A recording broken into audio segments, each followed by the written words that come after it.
And there's your riveting commentary, ladies and gentlemen. All right, thanks everyone. All right, bye-bye.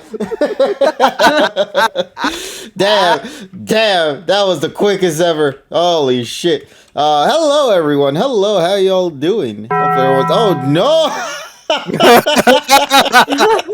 Yo, hold up, my order's here. We'll be right back. No. Get your ass back here. Shite, bro. Okay, fine. How you guys doing, though? I expect that behavior from Cosmic, not you. Damn. What? What did you do? Wait, what did I do? That's what I'm asking. What did you do? Being distracted by mid-tier restaurant. Unbelievable. What? I'm sorry, but unless you are mistaken, I would say Taco Bell is not mid. Is it average? No. It's mid. Taco Bell is great. It's convenient. It's cheap. It's available. Convenient for me to get my fucking stomach a cleanser. Yeah, then you're not ordering the right stuff, and you need to go see your doctor. And my doctor says it's just a skill issue. What do I do then, huh? Well, then fix it. Yeah, let me just fix my intestines real quick. Lordy. Tested? What? Oh, Jesus Christ. Hey, we wanted to deal with Allie, so there you go. Lordy. Hey, Emmy, how you doing? Jesus Christ, guys. Wait, was I supposed to answer? Oh no. No. I don't know. No, Nessa. No, Nessa. No, Nessa. You know what? I don't know what the hell it is.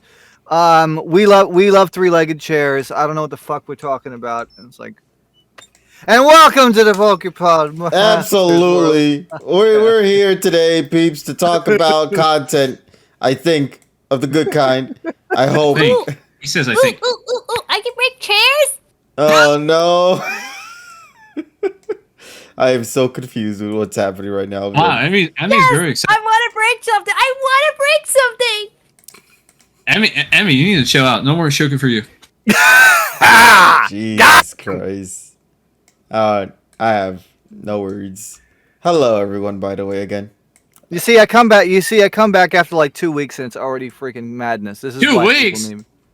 Hello. Let me see. Does this work now effectively? Yeah, I think there's the Richard in the thingy now. Yeah, there we go. We're good now.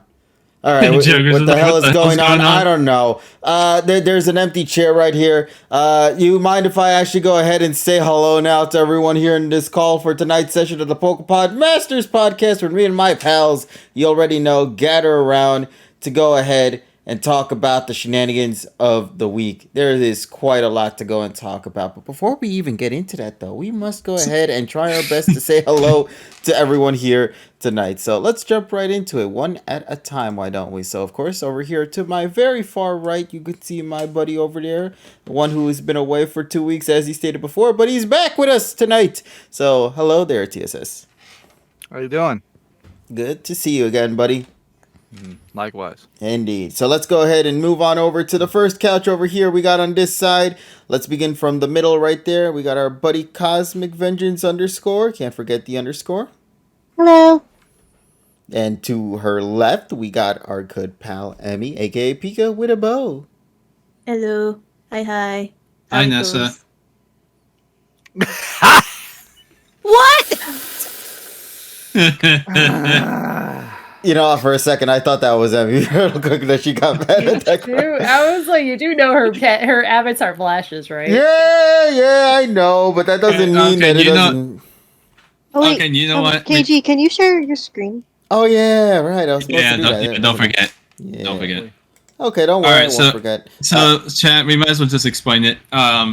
So what we were wanting to do, and we did it successfully, is have Nessa impersonate Emmy, and it fooled some of you guys. So you know what? We take those. We take that as a dub. I think it confused Emmy more than anyone, really, because she didn't even know the context behind it. Hey, listen. It's like Emmy is confused and all. Yeah, I mean, we knocked 2 birds with 1 stone. So I say it was a well-deserved victory. Mm-hmm. Okay. Yep. Congratulations. I'm so proud. Good job. Congratulations, you won a free iPad Nano. Honestly, I could not tell if I was... iPod Nano. Wait, who the hell manifests shiny here right now? Wait, manifesting. Yeah, someone manifested a shiny mon to appear on this stream. All right. Yeah, I don't know what the shiny is in this one, but we'll figure it out in due time. In the meantime, why don't we go ahead and move on into the next wait person? a minute. We didn't wait a minute. Yeah, next person. Yeah. Yeah, of course. Yeah, don't worry. I know we got to move. We didn't even get to introduce the impersonator. Yeah, there's Nessa right there in the middle, of course, as you guys already heard from her beforehand. Hello, Nessa. Thank you, Nessa. All right, and then we go on over to Richie. Hello, Richie. Good to see you here. Wait, hold on. Before I even... Is she even here?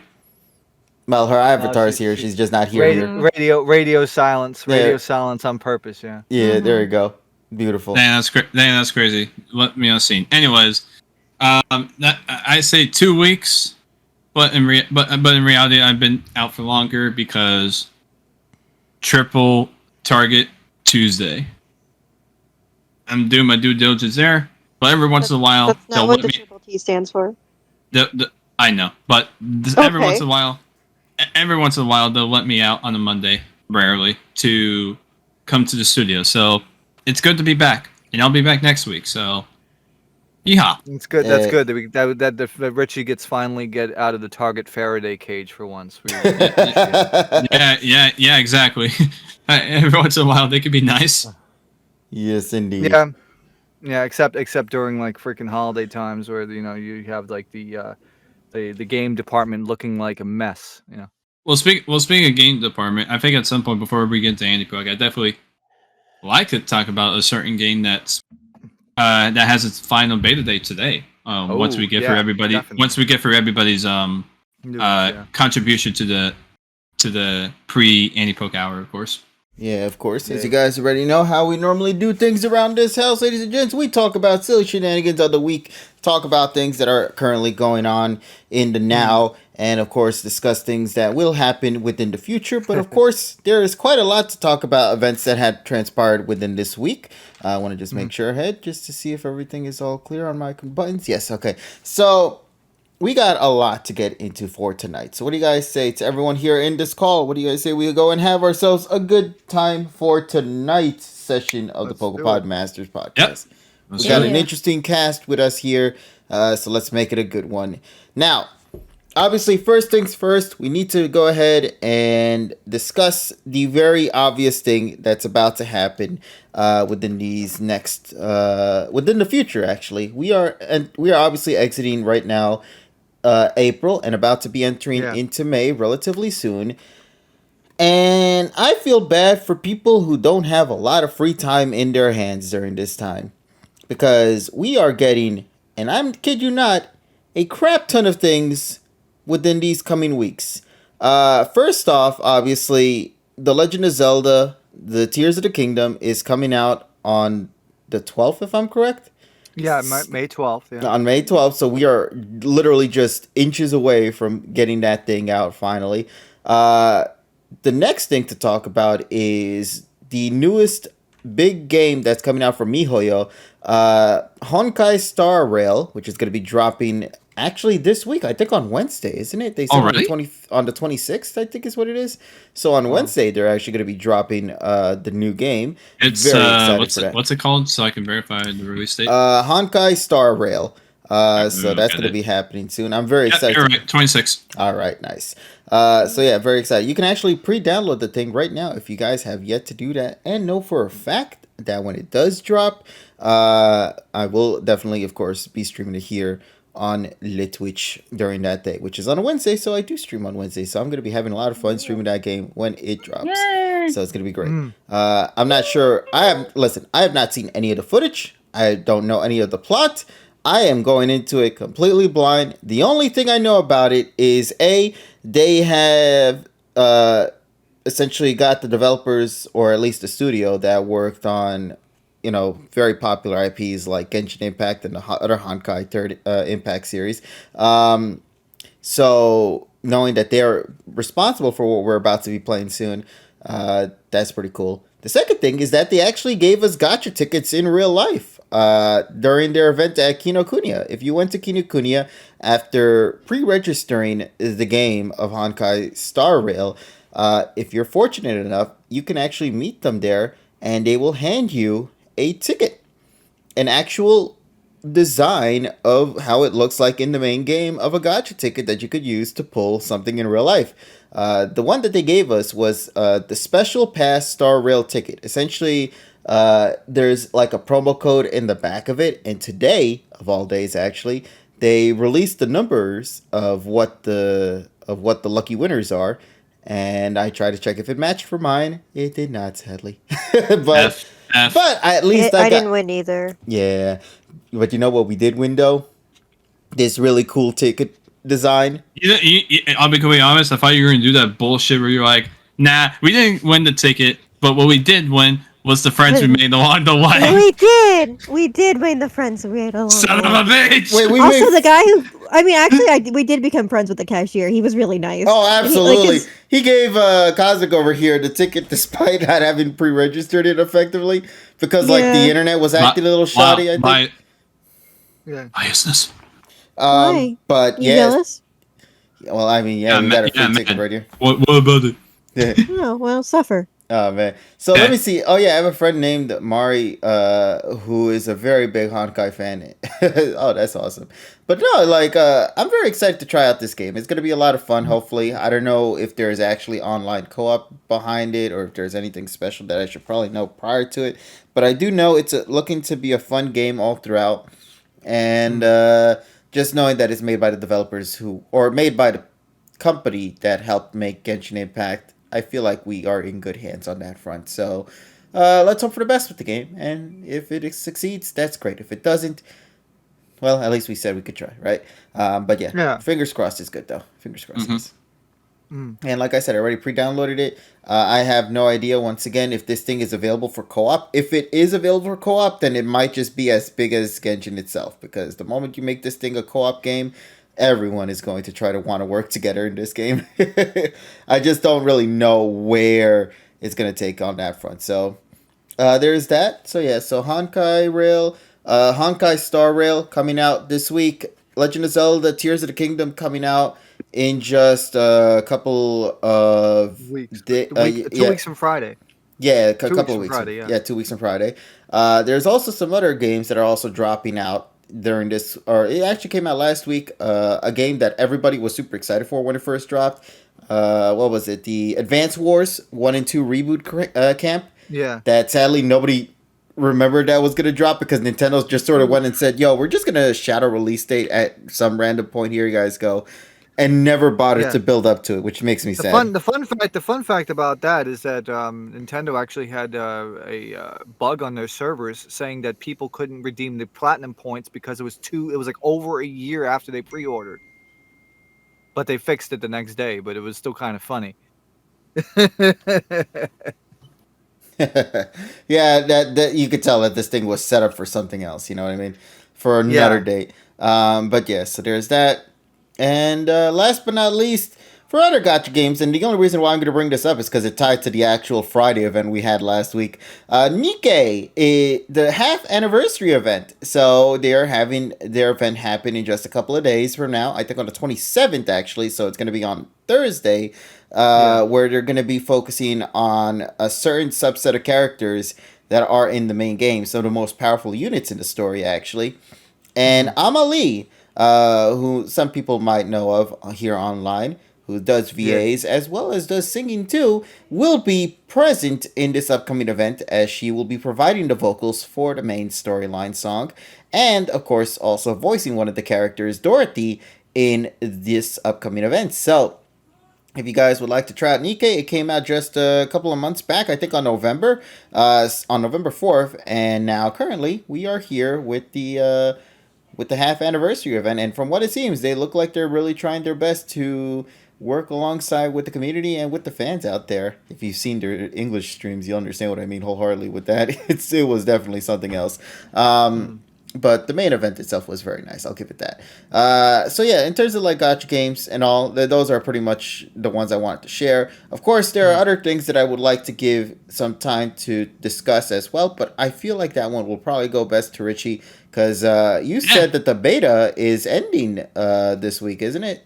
Or it's actually today, and I want to be a nice guy. I want to be a nice guy and not play it during the pod. But I'm staring at my PS4 menacingly. Yeah, damn. But okay, well, you've already had the opportunity to play the game, have you not?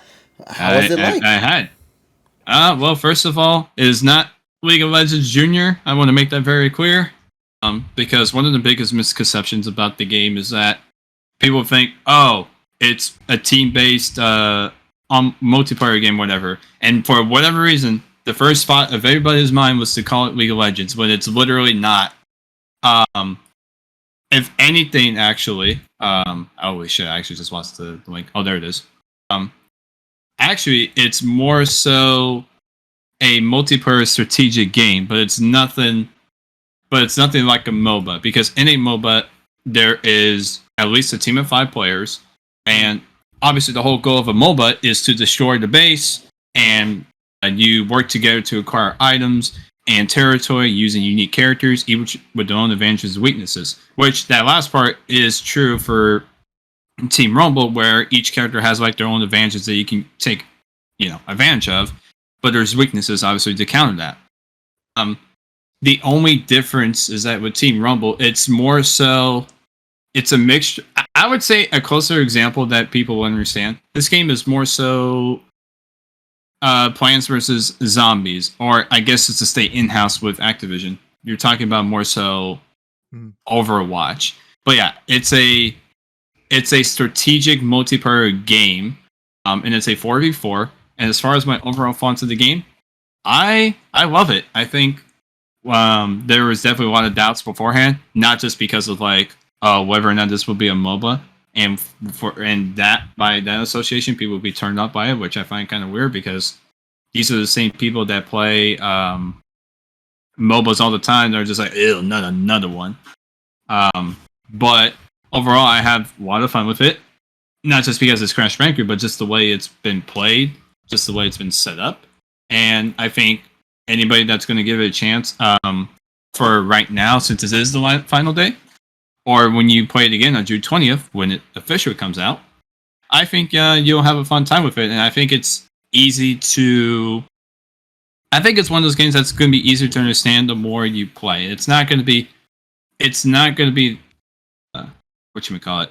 It's not going to be that type of one where you can just judge it from the outside. You kind of have to play it for yourself to kind of get a feel for it, which is why there's been a lot of misconception before, right? So yeah, I just to kind of quickly go over these few things before we move on, is that again 4v4, and there's things you could do on the map through each game that make it easier. Right? For example, there's the gem paths, where if you light them up and you fully capture them, it gives you a scoring bonus for your base, where you can go back to your base and deposit the Wumpa fruit. Where basically the main objective is you just get to 2,000. Yeah, you get to 2,000 Wumpas, and then once you get that number, you pretty much just win the game. So it's already, that's not really a MOBA, because the whole point of a MOBA is to destroy the other team's base. Here, it's literally just, hey, score these many points. And then you win the game, or you score to that number of points and then you win the game before the other team does. So already off the bat, it's not a fucking MOBA, but whatever. But there's also other things you can do, such as you can collect relics, and there's these little relic stations where you can, there's some power ups. Like for example, there's a beach ball power up where you turn into a beach ball and you can knock people off of their path, or in this case the map. And then there's some ones like a catapult where you can catapult yourself from one spot to another, and it goes really far up high. And then there's another one where it's basically the same thing like a beach ball, but except they call it I forgot what it was called. I think it's spiky ball or some shit. Where it's the same idea, but it's with spikes, and it's a lot more dangerous. Then we get into more of the higher end relic power ups, such as Oxide's UFO, where basically a UFO pops up with nitrous oxide, for those that know, and basically his laser follows the team that did not achieve enough relics to get it, and basically it's a lot of fun to deal with. And then there's Uka Uka, where basically it's one of the most powerful ones in the entire game, because you get a massive shield all around you. That's also a damage shield, where if an enemy touches you, they get damaged. And on top of that, you also have to deal with meteors falling all over the map. And then there's some other ones. I'll just go for real quick. There's one that's called I forgot the first part of the name, but I know it's called Moxide. It's basically like a bigger version of nitrous oxide, but it's called something else. Where basically he's kind of like a defender power up, where if you use him, he throws out like this big AOE damage field that is basically meant to knock off players off of scoring off of, trying to disturb your own base, or you can use it on theirs. Then there's one where it's like a cannon something, where basically there's like these little cannon stations that pop into the opposing enemy base, where it makes it harder for that team to score because they also have to keep in mind the bombs being thrown at you while you're doing it. And then there's one in particular where it's an extra bank, meaning like a scoring bank, where not only do you get an extra scoring bank to score, but you also get double points for having it. And then obviously you have like the characters, which is for this beta only Crash, Coco, Dingodile, Tawna, and Cortex. I imagine there will be more characters once the actual game comes out, because obviously they're already in the game. It's just they just have only 4 characters for you to try. But yeah, I would say overall I've had a lot of fun with Team Rumble. I think this is the direction that the franchise needed to take anyway, because as much as I love the platforming aspect, and it's still very present in Team Rumble, which makes it good, is that they're not going too far away from what's making Crash good, but they're also willing to try new things, but still keep the spirit of what makes the franchise good. So I admire them so much for that, where they can usher in something new, but still keep in, again, that spirit. So overall, I'm very pleased with the beta and the direction. I guess my only contention, this is my last point, I guess my only contention is how are they going to handle game balance? Because obviously when you do a game like this with characters with these damage stats and what have you and health, you're going to have to now start having to worry about game balance. Making sure one character is not going to take over the entire game and one character is not going to be complete, dog shit. It's actually going to be competent. And then obviously, of course, you also have to deal with again, the same kind of idea, but for the power-ups as well, to make sure one power-up isn't just going to win you the game automatically, and make sure there's like a fair game balance. And also on top of that, implementation of the battle pass, making sure it's not too reliant on pay to win, because people really, really, really don't like that. But I think with the fact that Toys for Bob, the studio that's making this game, is very committed to the point where they themselves have said, hey, at some point we will open up our channels, which is basically just them putting out like a tweet and then just asking the people, hey, what do you think about this? What is the community's input? They have always stressed, if you want always go in their direction, if you want something changed, or just like give them your voice of input, and they have been more than open about taking players' input into making a better product game, which I know sounds like PR bullshit, but I think with the way that they've presented that statement and the way they sounded genuine about it, I have no reason to not believe that they would, be lying about that. So I have a lot of faith in the direction that they're taking with Team Rumble.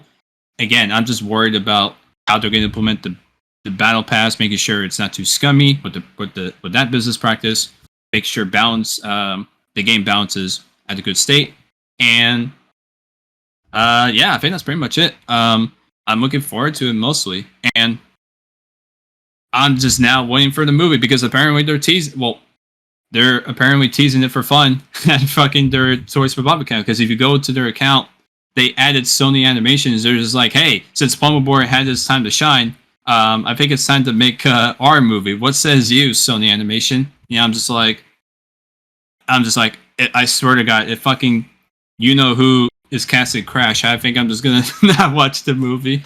Fucking Mr. Christopher Pratt. Because, the whole meme with the Mario movie was, oh, he gets casted everything. Garfield, Mario, this character. So, but I would be very interested to see how they go about a potential movie, if they ever do decide to do one. But I'll leave it at that for another time, because there's not very much to say. It's just them having fun with the idea. Though, considering that a lot of them in their replies were encouraging it, from the studio, I would say it's very mutual that it could possibly happen. It's just a matter of an actual animation studio taking upon that project. So, but yeah, overall, I'm ending it here. But just saying, I love the beta. I encourage people to try out the game and give it a shot. I think it's one you guys are really going to enjoy that keeps the platforming spirit, but is never afraid to try something new. That is my overall thoughts on Team Rumble. Alrighty. Thank you for your input on that, buddy.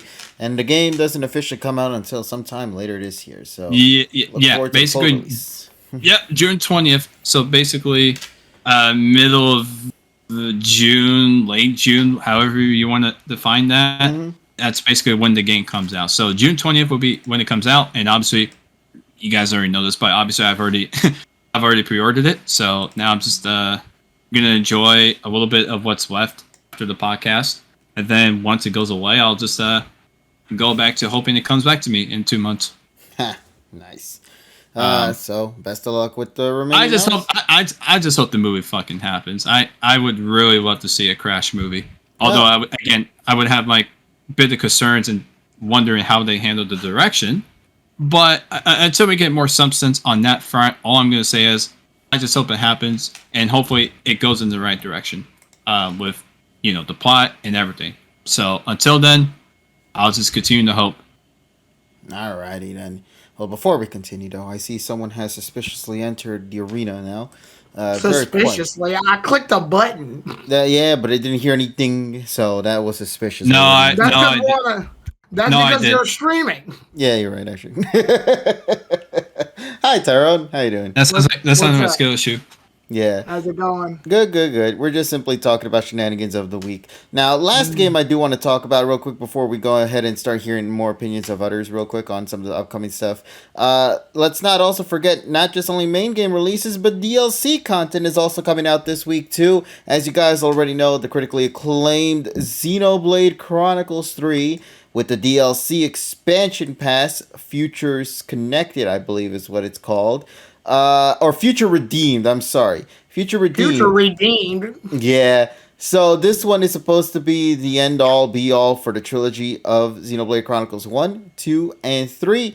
And I believe it's supposed to be coming out tomorrow, if I'm correct. I think it's supposed to be dropping sometime tomorrow. If it is, I'm very much excited to see how that's going to play out. But yeah, so it is going to be a hefty game. I'm very excited to get my hands on it, and I cannot wait to try out the game itself. But of course, there's just a lot of games for everybody. If it's not for Xenoblade, it's Crash. If it's not for Crash, it's Honkai Star Rail. If it's not for that, it's The Legend of Zelda, Tears of the Kingdom. Emmy, obviously for you are, I think out of all of us, the biggest one who's gotten excited the most for Tears of the Kingdom. So what's your opinions on that? Let's go.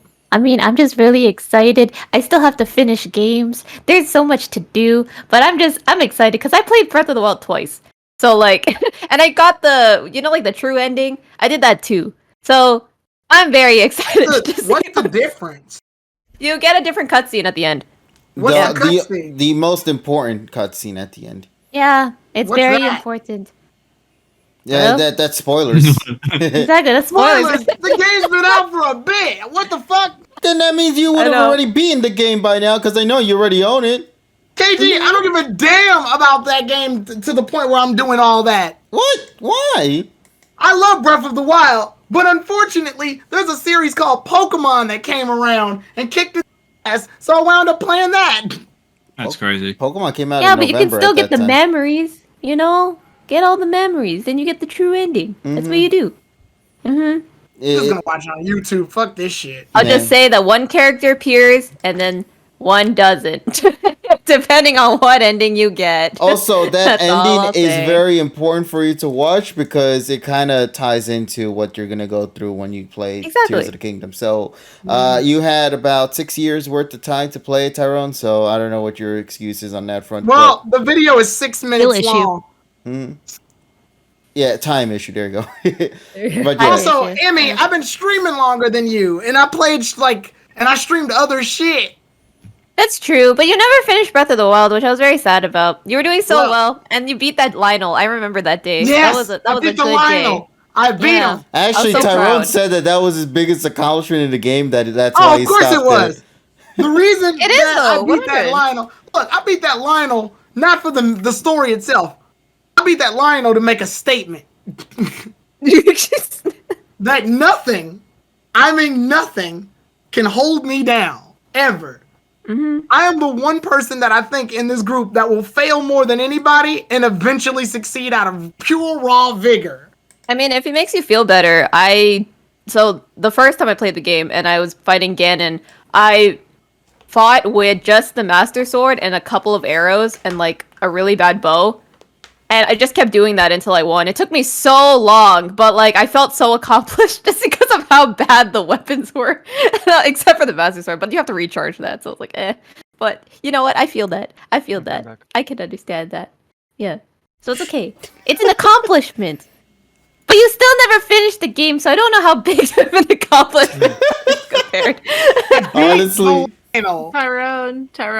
Oh, What? look, at least it'll make you happy. I never finished it either, so.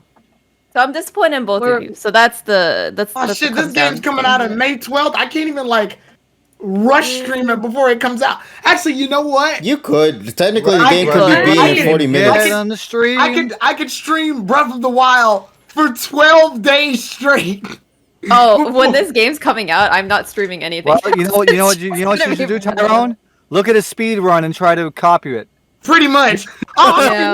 no, Breath. I watched enough Breath of the Wild videos. I already know what to do. Once I get the Sheikah Slate to be able to like launch me using kinetic energy, I'm gonna grab a door or some random wood panel, knock it on the ground, hit it a bunch of times, and fly it again. Ting, ting, ting, ting, ting, ting, ting, ting, ting, ting. Hey, yo, you see this flying thing just pierces right through Ganon. Well, And then I'm gonna kill Ganondorf with a branch. Let's go. make sure to stock up on the branches, though. You're gonna need them. Yeah. Oh, Lord. If I could beat the Lionel, anything's possible. You know what? That's a good point. And they're gonna be even harder in this game, so that's gonna be a time and a half. Absolutely. But when Tears of the Kingdom come out, I'm gonna go Lionel hunting. That's my stream right there. Yeah. The Legend of Zelda, Tears of the Lionels. There you go. Yeah, let's go. We're going Lionel hunting. Yeah. Lionel season. But- Ganon season. But, Lionel but season. Emmy, go ahead with your Tears of the Kingdom. Oh no, that was it. I'm just very excited. From I know we got very little trailers about it. I'm kind of sad about that because we like I remember the first initial trailer. That was the most hype because it came out of absolutely nowhere. Like no one thought we would ever get that, right? And then they just dropped it out of nowhere. And the teaser trailer was amazing. I remember screaming too. I lost my voice that day. So that was a really good trailer. And then we got nothing for until recently. And then we got the teaser trailer and then we got the previous trailer that we just got. I do miss that. I think I talked about this when we were talking about the trailers we got in general for this game. I do miss the treehouse events that they did. I know that was E3 related, but I did like that just to see more of the game and just see more of what you can do. Because the thing I like about Breath of the Wild in general is just how creative it is and how much you have to think on your feet and think very just differently of how you would solve this a problem. Right. And I love that this game makes you even more creative because now you can create weapons with just a stick or other sticks, and you can put sticks together to make a giant stick, and then you can poke people with them and you win. So things like this, you have to be very creative and on your feet and just think outside the box. And that's what I love about Emmy's whole experience right now just reminded me of that episode of American Dad where Roger goes, if I just take these two twigs and this string and put them together, aha! And then he just makes a machine gun. Yeah, see, there you go. I hope somebody didn't do that. Yeah, that sounds perfect to post on Twitter. But that's the thing, though. So many things. I honestly, as much as I don't like Twitter, I feel like we're gonna get a bunch of videos of people creating the best things possible, and it's just gonna be everyone's just gonna be really happy, and I think that's just cool, So it's sparking creativity. Somebody's gonna create a fucking Winnebago or some shit What's up, everyone? Welcome to my Legend of Zelda Tears of the Kingdom playthrough. Today we're going to be playing Tears of the Kingdom, and here's the catch. We can only use 3 apples. Now, there's a trick in the game the developers forgot. that if you launch any type of item, the game coding will accept it as any type of weapon. So if I just place the apple right here just right, it'll count as the Master Sword if you switch the coding around. This way we can defeat Ganon. Everyone's preparing for his run in STGQ, by the way. Yeah. If you would like more content like this, follow me on Twitter as well as follow me on socials. So basically, use your apples wisely. Yeah. So this means you want to hold on to your apples wisely. So it's going to be LTZ Cribs coming up. LTZ Cribs! Yes! Now, mostly there's no apples in Ganon's kingdom. However, the developers made a coding error, and there's technically an apple behind the walls of the game. What you want to do is make sure you swing yourself just right so that you can glitch through the floor. You'll be able to obtain the apple, but there'll be no way to get out, so make sure you do this in a way where you can slip out. Once you do that, though, you'll be good. It's just very specific. No, I love that. I love that all. Move your position at like a 47-degree angle and approximately at 8:07 p.m. in-game clock, and then you make the turn. And you're going to want to make sure that you move the left analog stick in a circle motion. Otherwise, Link won't be able to get out. Zelda will specifically go into a cutscene, and while this cutscene is happening, the game model still exists, and thus you can...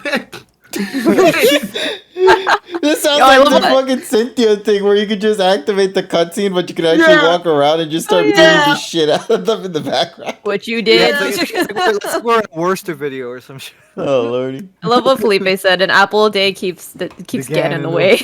No, man, this apple a day gonna wreck Ganon's day, bro. It's for sure. Yeah. Probably saying, but you said you need 3 apples. Why do you only use 1 to change to the Master Sword? The other 2 apples will be very, very useful. So you see here, if the game detects that you have 2 items other than the Master Sword, what it'll automatically do, it'll allow Link to transcend through this area alone. You can only do this way because the Master Sword is an unbreakable item. The other 2, however, are disposable items that you want to drop as placeholders so that you can... It's just very specific. Yeah, and then there's like a mid-roll like credit ad. It's just like, yeah, this video is sponsored by Skillshare. It's just Now, while I'm able to defeat Ganon, one thing I can't defeat is internet identity theft. That's why I try to express VPN. That shit was great. Thank you for going with that. Yeah, I like that. That's good. That's great. That's good shit. I watched so many of those fucking videos. I know. It's so stupid. So good. It's so good. That for something that's an improv like that, I'm gonna give you a 10 out of 10. Yeah, I appreciate it. Yeah, I'll give you a 7.5 on that one, buddy. Too much water? What the fuck is wrong with Too much apples, bro. Oh, lordy. Yeah, you can never have too much apples. Oh, man. I don't know. The doctors seem to be against that idea. You can never have enough apples. Damn. Apples. Apples. That's cap, bro. Yeah, I was about to say that's cap. You beat me to it, damn it. You can have a real Apple Watch for 400 pounds. But you want to know what isn't cap? The amount of music that you get on your new Raycons. Jesus Christ. Oh my god. Somebody noticed the the stream activation. Oh lordy. Got a message from you. Oh my god. Let's see. And welcome. Welcome. Sonic 06. The game's gonna be 17 years old. I can't believe that. Oh yeah, well, we've heard a lot about Sonic 06 recently because of Project 06, right? Yeah. Yeah, Project 06 recently just had the silver update. Very important, by the way. So that's running off of like the later Sonic engine, right? Yeah. It's incredible how technology has advanced so much that they're able to do stuff like that, man. Like, hey, like I said, I have my Reese's Puffs in my Persona 4 golden. So eat them up. Eat them up. Chocolate flavor. Oops, did not mean to move that. There we go. But yeah, so no, overall, just a bunch of fun games coming out soon, and I'm very much excited to see that. I do have to ask though to some of the other ones here for Cosme. Actually, let me go pass this one on to you. So obviously, you've been playing Genshin for a bit, and I have. And now we're obviously going to be both entering into the new IP from the developers of Genshin. Oh, Cosmic, I unlocked co-op mode on that. Yeah, I know. Thank you for letting us know. It's not like I was waiting this entire time to play Yeah, Genshin bitch. more because of the fact that you were supposed to tell me that you hit level Actually- 16 and now you're far ahead of level 16.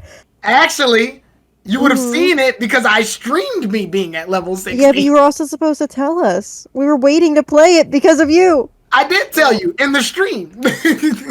If you had watched it, which was sponsored by ExpressVPN. Son of a bitch! But no, congratulations, by the way, Cosmic, on your love for Genshin. Thank you. All right, anyway, go No, ahead. the reason why I was asking Kazik to share opinion is because obviously the new Honkai Star Rail is going to be coming soon. I already stated before, I have no idea what the game's about at all. But I am very me curious neither. to see if you have any thoughts on just your anticipation levels for what the game could be about, and if you're very much excited to try it out and hope for the best. I am so excited that I went to a Kinokuniya bookstore and got the Star Pass and didn't win. And you know what? Me? I might not have won, but I'm still excited for the game. And you know why? I have no idea. I don't know anything about this game, but the Star Pass looks cool. Yeah, you got the gotcha ticket, so there you go. I did get the gotcha ticket, and only 5,000 people did. So you and I are lucky, unlike Richie. That Damn. What the Damn. fuck was that? What the fuck was that? That's like the equivalent of somebody Oh, handing you a literally. car key and then you go to a random junkyard to find what Chair car it goes behind to. me. Richie, I'm so sorry. I'm so my- sorry. You know what? the I don't fuck even. was that? Sorry, Richie. I don't care. Best chair is behind me. Hi, Why, Showtime. why would you do that? Oh, she's giving back a Richie for something from earlier. Okay, I'll give you Richie. I'll give you some ointment. That was fucked. That was fun, Damn. but What? funny though. That was We are right. fucked. That was We are fucked. Okay, Yes. you guys know what else is great? What? Shota, the chair that's behind me. I'm. It has a name. Oh, So, spoiler. Cosmic's Hold been up. on demon energy. Cheers! Yay! Cosmic's What? been on demon energy for the past 2 weeks. It's been No. fucked. I think ever since Terrell insulted Kingdom Hearts, she's been on demon mode. You don't insult Kingdom Hearts. How do She you went even ham. insult Kingdom Wait. Hearts? Kingdom Hearts does it to itself. You insult. No. Here's what actually happened. No! He was trying to spoil the game. You don't spoil that series. It's so confusing. You need to pay attention. I'm pretty sure that's kind of what Terrell was saying, but you cut Yeah. him off and just dragged him through the floor. It was horrifying. I was like, God damn! Stop! He's already dead. She beat the fuck out of him. It was Yeah. horrible. Yeah. First of all, what did I do? I'm just eating my spaghetti. Is it good spaghetti? though? Wait, that's supposed to be Good. KG's job. Exactly. Yes, but anyways, what did I do? Apparently you did. You aren't lucky. That's what you did. Aren't lucky in regards of what? Something about the You didn't Genshin Impact Star You Pass didn't or get some to go. shit. Yeah, you didn't get to go to a Kinokuniya bookstore and get the Star Pass. Damn. Well, that sounds like a location issue to me. My bad. Location issue. You Damn. gotta move. Yeah. Damn. L plus Couldn't get- ratio couldn't- plus move out of your goddamn location plus live near Kinokuniya. Well, I mean, you could spoof your GPS, but you can only do so much. Yeah, that's true. Listen, Spoofy can't help you with getting this cool No. little physical Star Rail pass. But you know, as great as the Star Pass is, Ow. you know what's even better? What? The chair that's right behind me. Are we still I'm doing gonna this? smash Are we it. still Everyone. doing this? Listen, y'all. Okay, Nessa, so what the fuck was that? all right. So in case you're wondering regarding the chair behind I'm the so girls here. confused. So Also, what the hell's a Star Pass? So the Star Pass is for the new Gacha game, by the way. Just as heads up, it's for Honkai Star Rail, the new one coming so out. I wouldn't know. Yeah. I wouldn't know. So in case, just to give a bit of a clarification, the chair that's in the background is from a film that just had recently dropped here in the U.S. titled Suzume, or as I like to shit. call it, Sashimi. And this one is about. Enemy time deafen. Can't hear this. Yeah, no. Yeah, I'm not gonna talk about the film. We're not talking we're about. not talking. We're No, not talking we're about just the simply not? talking about the fact that the film had just dropped recently. Oh, thank Yeah, I God. don't watch it yet. Never mind. Yeah, My bad. so the whole premise of the film, at least, is that this is made by the same person who helped create two other films that surprisingly, we took some time to watch the other day, at least one of them, and we'll probably focus on the other one soon. The first one being Of Your Name, if I'm correct, and the second one being Of Weathering with You. Yes. I believe this is the third entry into this series. They're not all connected, by the way, if any way, shape, and form. From what I remember, they just have the same director. Yeah, and the same production team. Yeah, there's no Your Name cinematic universe from what I remember. But the cool thing about these films is just that visually, aesthetically pleasing, music-wise, all that. But we'll save that for when the time comes when we get the chance to talk about it next week, because half of y'all haven't got the chance to see it yet. And also there have been lots of issues with theaters, and we're going to talk about that as well. Oh, fuck. Yeah.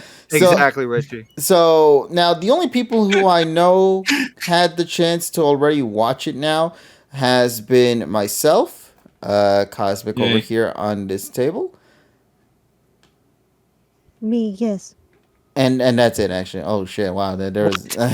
And no, the reason why I didn't say for you, TSS, is because I was saving for yours, because you even said yourself you didn't technically watch the whole thing. So I'm gonna do this now. So, all right. So AMC, on their website, they have for Suzume, they listed the locations in my area, and specifically. They specify in your area. Sorry. Right. They specify which version is being played at which theater. So at my local theater, which is like 10 minutes from me, it said Japanese with English subtitles in the description and when you order it. Okay, did that. And then I went on Sunday morning for the matinee. So I get there and they start playing the dub. And I'm like, what the hell is this? So I was yelling like wrong language, and then one guy on the end said, well, get up and try to see something about it, because they're not going to hear you. So I did, and I missed about maybe like 20 minutes of the film. So I got the attention of one of the people working at the concessions, and then about 25 minutes in, they stopped the film for about 10 minutes, and then they just resumed the dub. Because it said, their excuse was, there's too many options for the film. Like, what? So then one of the workers just gave us comp tickets, vouchers for readmission pass for AMC, and then I had to watch the rest of the movie dubbed. Which, by the way, Bang Zoom did the dub, and they did a pretty good job. But the other reason why we didn't want to talk about it this week is because I wouldn't have given it a score, because I missed the first 25 minutes of the film. But and also other people need to watch it. But Sony and Crunchyroll, you fucked up bad. You got to get better distribution. Okay? So incompetence like this, when you have a movie, one of the largest movie chains in the United States, AMC, you completely mess up the distribution like this. That's not good. It's a sign of incompetence, and it's the only time I've ever had to complain about a movie theater playing the wrong version of a film. Is it weird that when TSS said wrong language, I wanted like the most hillbilly dude, redneck dude, to get up and be like, nope, right language. This is American, not Japanese. And if you don't like it, actually, that same guy actually said, "Don't be a drama queen," and just fucking got up and left. Damn. So to that guy, fuck that guy. He probably didn't even get a fucking comp ticket either, because he could have stayed around and waited for the other 15 people. So he said, "Don't be a drama queen," then proceed to leave. Yes. What, isn't that the most drama queen thing? At least you stayed and watched the rest of the dub. Yeah. He couldn't even handle it physically and just left. That's crazy. Okay. Can't even get a refund. Don't be a drama queen. Where are you going? I'm leaving. Yeah. So that's so some mental shit. Yeah. So I got the coupon, the coupon. So now I can go watch any AMC film that I want. Movies like that, Suzume, Your Name, all the I can watch them either or. I can watch them dubbed or sub. I think I wound up watching Weathering with You subbed, but I wound up watching Your Name dubbed. But yeah, because I watched it with you all actually. Yeah, I mean, I'll say this. Like I said, the dub was really good. I'll just say that I'm not going into the specifics, but the dub was really good. But the thing is though, it's like, well, you paid for something that you were expecting something else, and that's the thing. It's like, well, you should have it entitled. You should be entitled to get a refund or a comp for not getting the thing that you wanted, and the thing, especially since they pay even for matinee, even after the service fees, they still pay like $16. And then they have the balls to like get like a combo of a large drink and a popcorn for like $17 plus another service fee. I'm like, dude, what, $5? Like I paid $22 for a fucking popcorn and drink? What the fuck is this? I could go I've been, like I said, I went to Japan and I went to see that Yokai Watch thing. And even before that, you can get a large popcorn and a large soda for fucking $7.50. So it's like, dude, what? Yeah. Wow.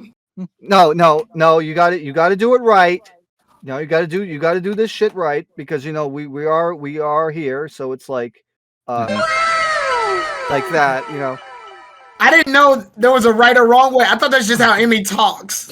Wow. Yeah. Although there was a point in time though, there used to be a time where popcorn and pop or soda, I should forget, was reasonable price. Because I do remember when I was growing up, it wasn't that bad. And I want to say like after 2000, I want to say that started they started jacking the prices up. When Y2K happened. Yeah, basically. Yeah, because I think it's the whole mentality. Because in Japan, they make the money off of the ticket, the movie ticket itself, versus the concessions. While in America, it's reversed.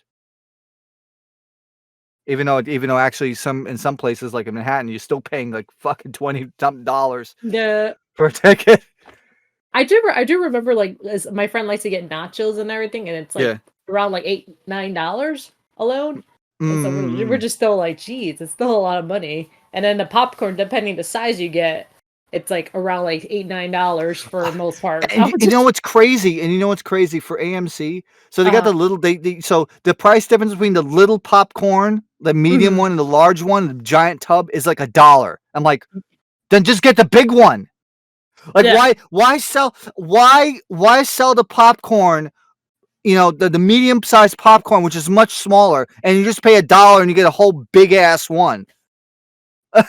If the price difference was like $2 or $3, I can understand, but $1? Come on. Still paying like fucking $10 for a fucking popcorn. And no, it's ridiculous. It is. It absolutely is, and it's not even like a special flavor either. It's just regular ass butter popcorn. Yeah, it is. It's regular popcorn. All I'm gonna say is your first problem was just paying movie theaters money for their overpriced food. That's all I'm saying. I'm going to counteract that by saying, well, I got me a cool question block popcorn tin, so I'm happy with that, and a free poster too. So yeah. Yeah, so there are like that's also my only regret. They're gonna sell that bitch on eBay in about a month. Yeah, for a high price, buddy. Yeah.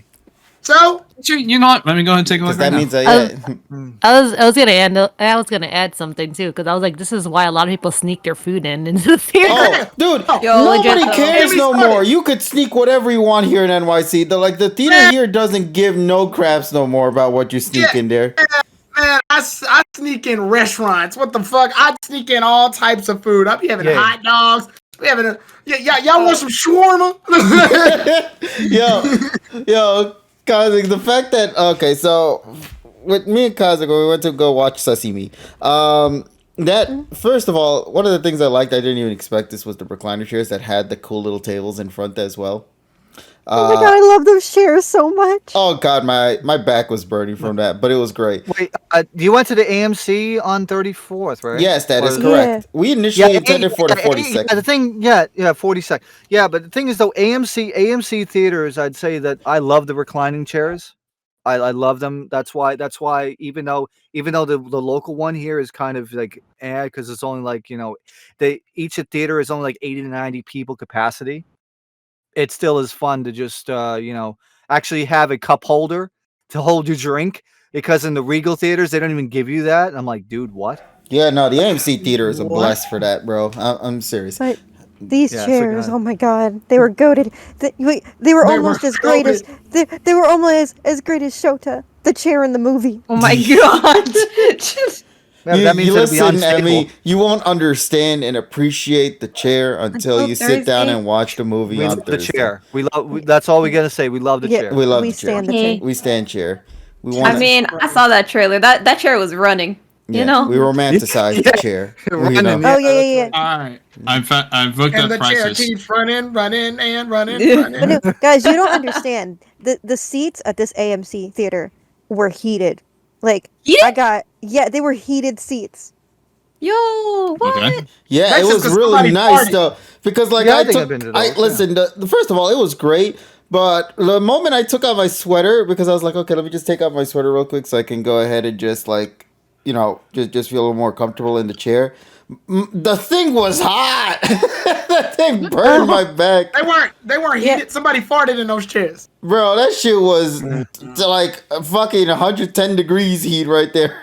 Oh my god, it felt Couldn't be me. so like my Couldn't butt be might have been on me. fire, but you know what? It was worth it. Yeah, it was. The shit was Cosmic, comfy though. Please rephrase that. Please. No, that was a Taco Bell afterwards, but that's Please don't. No. I just want no. everybody to know there's a moment in the stream where Cosmic goes, my butt was on fire, but it was worth it. I just want to put that out there. Yeah, it was worth it. Stop. That's what she said. yeah, let's go.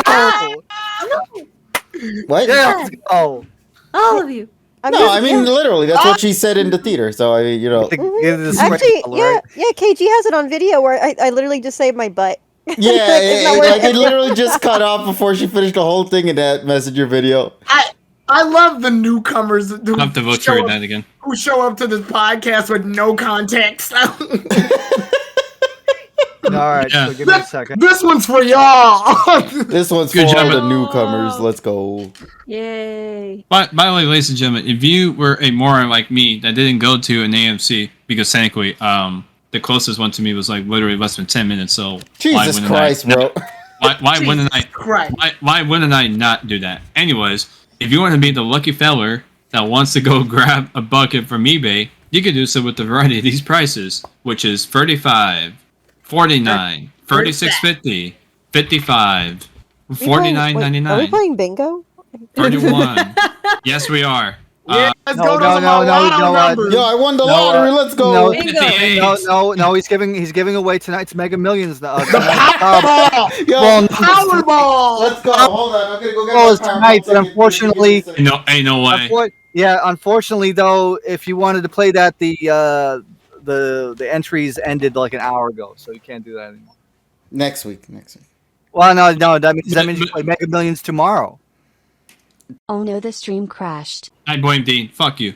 Wow. What? Wow. He just got here. We're back. Oh, we're back. We're back. Yeah, We're back. because We're back. Hey, there we go. what do you know? Okay, I just wanna make greetings, it- everyone. I just want to make it noted that when we're back, the first thing you hear is Dean, fuck you. I'm sorry. Aw. Wait, what happened? We Alright. died or something? We did. Yeah. Hey, did you not hear the last We minute? just 20 said- seconds. Like 20 seconds, probably. We died. Oh, Yeah, I okay. was like, guys. All right, KG, do the opening anyways. Greetings, All right. everyone. My name is Kitchen Prestige, and welcome back to part 2 of the PokéPod Masters podcast. You might be asking yourself why we cut off at such an abrupt point right then and there. Well, to give you a solid answer, I don't fucking know. But we There are you go. back There's again, your I though. don't fucking know. And we're throwing chairs, everybody. Yeah, there we go. Look, we got a chair over here with Cosmic and Emmy over there. The tables have turned, and so has this chair. Having a chair battle. Come on, bro. everyone, get your chairs. Ah, shit. Yeah. Mine's missing a leg, though. I feel like I'm in an unfair advantage. This chair battle will have you on the edge of your seat, and then we use it to throw at people. Now, here's the thing. Though. Now I'm expecting at a con somebody's gonna recreate that 3-legged chair and bring it with them. I want to see that. I need. Or someone's gonna be the chair. Someone needs to be the chair. Yeah. I gotta be the marble. But what is that? But then that means the person's gonna have a third leg. We don't want that. Like, what? Ow! Ow! You're just gonna get a Willem scream just randomly. Oh lordy! But somebody was asking about like what's our thoughts on the Suzume movie. I cannot share nor give an opinion on that right now. I thought we already said next week, and we were just talking about the Mario movie 3D stuff. Yeah, I'm just giving heads up for people. We're not going to be talking about it because of the fact that some people here in the call, which is essentially more than half of y'all, haven't had the chance to see the film yet. So we're going to give some time for next week. So, yeah, some are watching it this week. Some are watching it during the butt end of the week. And I hope you guys have a good time with the movie. And I'm very excited to see what everyone has to say overall when it comes to our thoughts on the film. So we just gave you a little tease of just the shenanigans we found ourselves in. Actually, the reason why I wanted to talk about Suzume a lot was because of the story that TSS had, but also because of the certain friend of ours who's in this couch here also had with his story on his theater as well. So I wanted to hear hi. this. Where did that come from? Yeah, I know, broke right? the stream. Yeah, I know, right? You just sort of popped in that nowhere. I heard you had troubles trying to even get in here, though. No, I did. No, like an hour ago. I tried for a few minutes and I kind of just gave up. And I thought you tried for like an hour and just said, "I'm just gonna wait here." Well, I kept saying connecting, and I know I had the same issue, so I was like, Yeah, for some reason it was acting up. Maybe that's why it crashed. But you know, I didn't even notice that. What the fuck? Yeah. But Dean, actually, first of all, hello. Happy to have you on board as well. Hello. But yeah, just to catch you up to speed, we're not talking about the film in terms of reviews or anything about Suzume yet, but we are simply talking about just the theater experience. TSS already gave his input on that, and funny enough, we thought that there was only a you thing at first. To then find out TSS also suffered a similar fate as well with a different outcome. It's so funny because he had the exact same opposite effect of me. They played the Japanese version, and I wanted the dub version. What the fuck? Literally, my ticket said dubbed, and when you get to the theater on this, the screen where it shows all the movies they're playing, it literally says dubbed at 4. I went at 4:40 in the afternoon. It literally said that, and then I get in there, the movie starts in Japanese, and I'm like, oh, okay, maybe it's doing some weird thing because, animated Japanese movie. You never know. And then like 10 minutes in, I'm like, okay, they aren't switching to English. What's going on here? So I just stuck with it. Speak to your manager. Yeah, I literally was gonna go say something afterwards, and I'm like, you know what? It's not worth it, man. Can I speak to your manager, Nani? And I was the only one in the theater too, so I could have probably got him a refund or something, but whatever. But yeah, it was an experience because I was expecting the dubbed and I got the sub version. So TSS is probably fucking mauling right now hearing that. He's like, I wish I would have been in your shoes. Yeah. Well, like I said, my friends down in Tampa, they had the same problem. It was once again what Dean had, but at least they were able to get it switched. See, honestly, I feel like if I would have said something, they would have been like, "What do you mean? What's a dub or something?" So I had to. Oh, that's so embarrassing. No. I feel like that was what the people there are that stupid. I feel like that they would have probably thought that. When I did it, I specifically said they're playing it in English when it's supposed to be in Japanese. English subtitles, yeah. So they probably were just either flipped them around or they just didn't know there was a different versions or whatever. So that's my assumption. As I mentioned, it's like I mentioned it said that there were too many different versions. Like how many? How does that even the case? Isn't it just 2 versions, right? I know, but it's like maybe I don't know. It's like maybe they're like numbered. They're not like have file names or some shit. I don't know. Yeah, that's fair. I don't know, but it was I like the movie though. I'm not gonna say anything about it, but yeah. Don't worry. We'll speak about it next Monday. So look forward to that, ladies and gents, when the time comes. Alrighty. So last piece of trivia things to go ahead and talk about real quick before we go and move on into the main shenanigans for tonight. If you guys do not mind, we do actually have one little thing to talk about, and that is going to be a lot of fun to hear everyone's opinions on it. For films and streaming services, in case you guys did not know, Spider-Man, as some people know, actually is now home at Disney Plus. Spider-Man! Specifically, Spider-Man 1, 2, and 3 from the original Sam Raimi trilogy, The Amazing Spider-Man 1, as well as Spider-Man Homecoming, which is going to be dropping on May 12th next month. So that's funny. That's funny that Homecoming's coming out because me and other buddies are doing a Marvel marathon, and literally the very next fucking movie that we all need to see in the group is Homecoming. And literally, as I brought it up to them, they're just like, "Oh yeah, now it's out on Disney Plus." I'm like, "What?" Yeah, like, it's great, isn't it? Well, it's not out just yet. It will be dropping in May 12th, but it is coming though, so that's great. Fair enough. Yeah. Very much excited for that. Hey, someone's good. Yeah. Hey, you know what? I'm living in the future. We already have it here. Oh my god. Okay, fine. We're going to Canada. Well, I mean, she should be blessed because, like I said, she's able to watch Tupi and Binu, and I can't. Dang. Yeah. Wait. Yay! Actually, fun fact for that. When I was watching, think about it. we were watching the Mario movie. There was a trailer for that came up, and I was like, "What the hell?" Also, I thought of UTSS. Wait, Tupi and Binu came on as a commercial? Yeah, it's a commercial, and I thought of you. I was like, wait, did you say to be a I should have recorded it. Tupi and Binu. Yeah, it's a Canadian cartoon that I didn't know anyone knew about until TSS talked one day, and he made a joke about it. I was like, "Do you know about that? That's crazy! What the heck?" Did you know? Yeah, but yeah, Spider-Man movies have been on Canada Disney Plus for a while, so I'm glad you guys are coming to the nice times of having Spider-Man on Disney Plus. It's She's great. trying not to laugh at us right now. Okay, I'm laughing so hard. Yeah, you're fucked. Yeah. Damn, bro. Damn. Thanks. At least someone asked how my XY viewing was on our birthday. It was good. Happy belated. Yeah. Oh, Dean, what episodes did you watch? I'm curious. We watched the second gym battle for against what's her name? The first. No, that was the first Viola? one. No, Viola. that was Oh the first my one. God. Grant? What's wrong with me?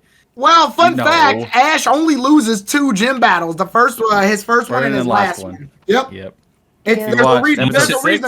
There's a reason for that too. Oh yeah. We watched that one. We watched the Cave of Mirrors episode, and then we watched Ash versus Clement, and then we watched Ash versus Shota Part. So you watched some good episodes, some good. Go. You even watched a good filler. This is a good filler. Yes, sir. That's why I did. Yeah, I wanted to have something besides I battles. really wish you had chosen the Quilladin episode. I wish you had chosen. Z2, let's go. There was That's what somebody a that good filler complained that we is. were watching the Cave of Mirrors. I'm like, I'll put it in the Quilladin episode if you don't shut up.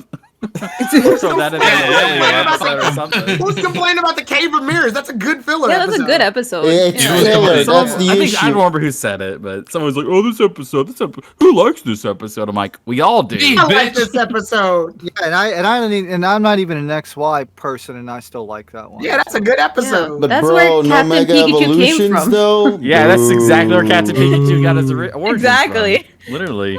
Like literally, Pikachu in that episode acts like Captain Pikachu, almost. Exactly. It's almost the exact same thing.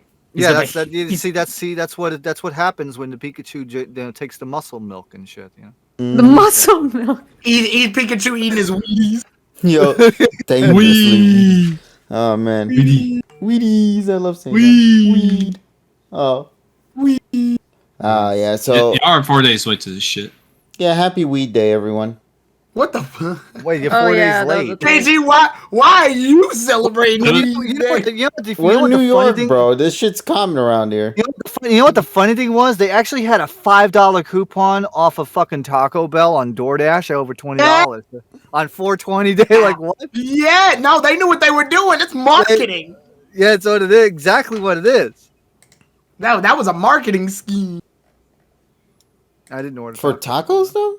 I feel like it'd be like KG. Why? Because Taco Bell is a high, person, high. Yeah. That's how. You have tacos, you have pizza.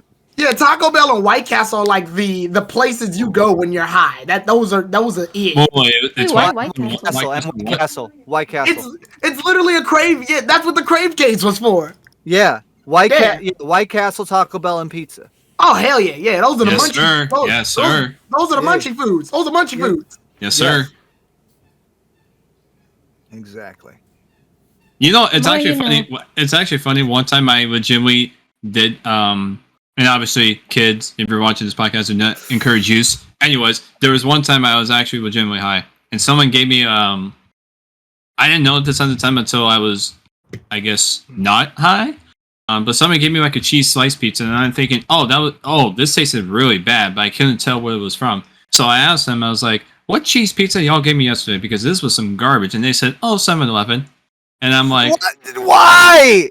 And I'm like, "Yeah, fuck yourself." What? Why? 7-Eleven. I'm surprised you're alive. 7-Eleven pizza gets like a 0.1. No, listen. I was hot. Listen, I was high as shit, and even I knew I was tasting some garbage. I'm surprised you lived. I'm surprised there was a 0.1% on that review. What the fuck? Yeah, I'm surprised. Yeah, well, actually, that's a higher score than what freaking Barstool gave it. But anyway. I'm not giving a review. I'm giving 0 because it tasted awful. I'm saying no. I was gonna say, wow, you actually had the taste buds were actually functioning, because usually it's like, listen. I was actually way up there, and even then, I still recognized in that state of mind that I was eating dog shit food. So I'm just saying, I had my senses. That's good. I'm glad 7-Eleven didn't turn into you calling 911. So or 911. Oh no! No!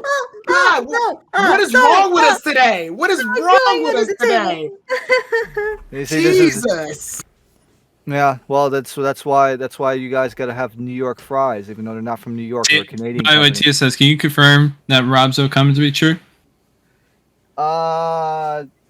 Yes. Oh wait, Japanese 7-Eleven pizza tastes bad? No, because they don't sell pizza. Yeah. Oh, they do over there. Can't be bad if we don't sell it. Because over there they have Michelin rated fucking ramen and Japanese stuff. 7-Eleven sells Japanese 7-Eleven sells the best and worst pizza because they don't sell it. Yeah. Nice. Yeah, it's funny. It's funny I make these Canadian references. I'm not even Canadian. I only went there like freaking 6 or 7 times. This is what I mean. That's what. This is real. Right here. This is me. This is my escape. I'm running through this. I mean, looking back a few times at the 7-Eleven pizza. Oh lordy. But yeah, so overall, there's our 7-Eleven review of pizza, ladies and gentlemen. I don't know where that came from, but yay! All right, so now we go into how do we get here? Well, how do we get out of here is the real question, and that, my friend, is through the very obvious Facebook Messenger. No. Oh yeah, actually, no, yeah. Hold on, let me go ahead check up here. Oh, it's Purell. Okay, Purell was answered. But so let's go talk. Sanitizer? No, the hand sanitizing wipes. Oh, okay. Mm-hmm. Yeah, they sell wipes. I didn't know that either.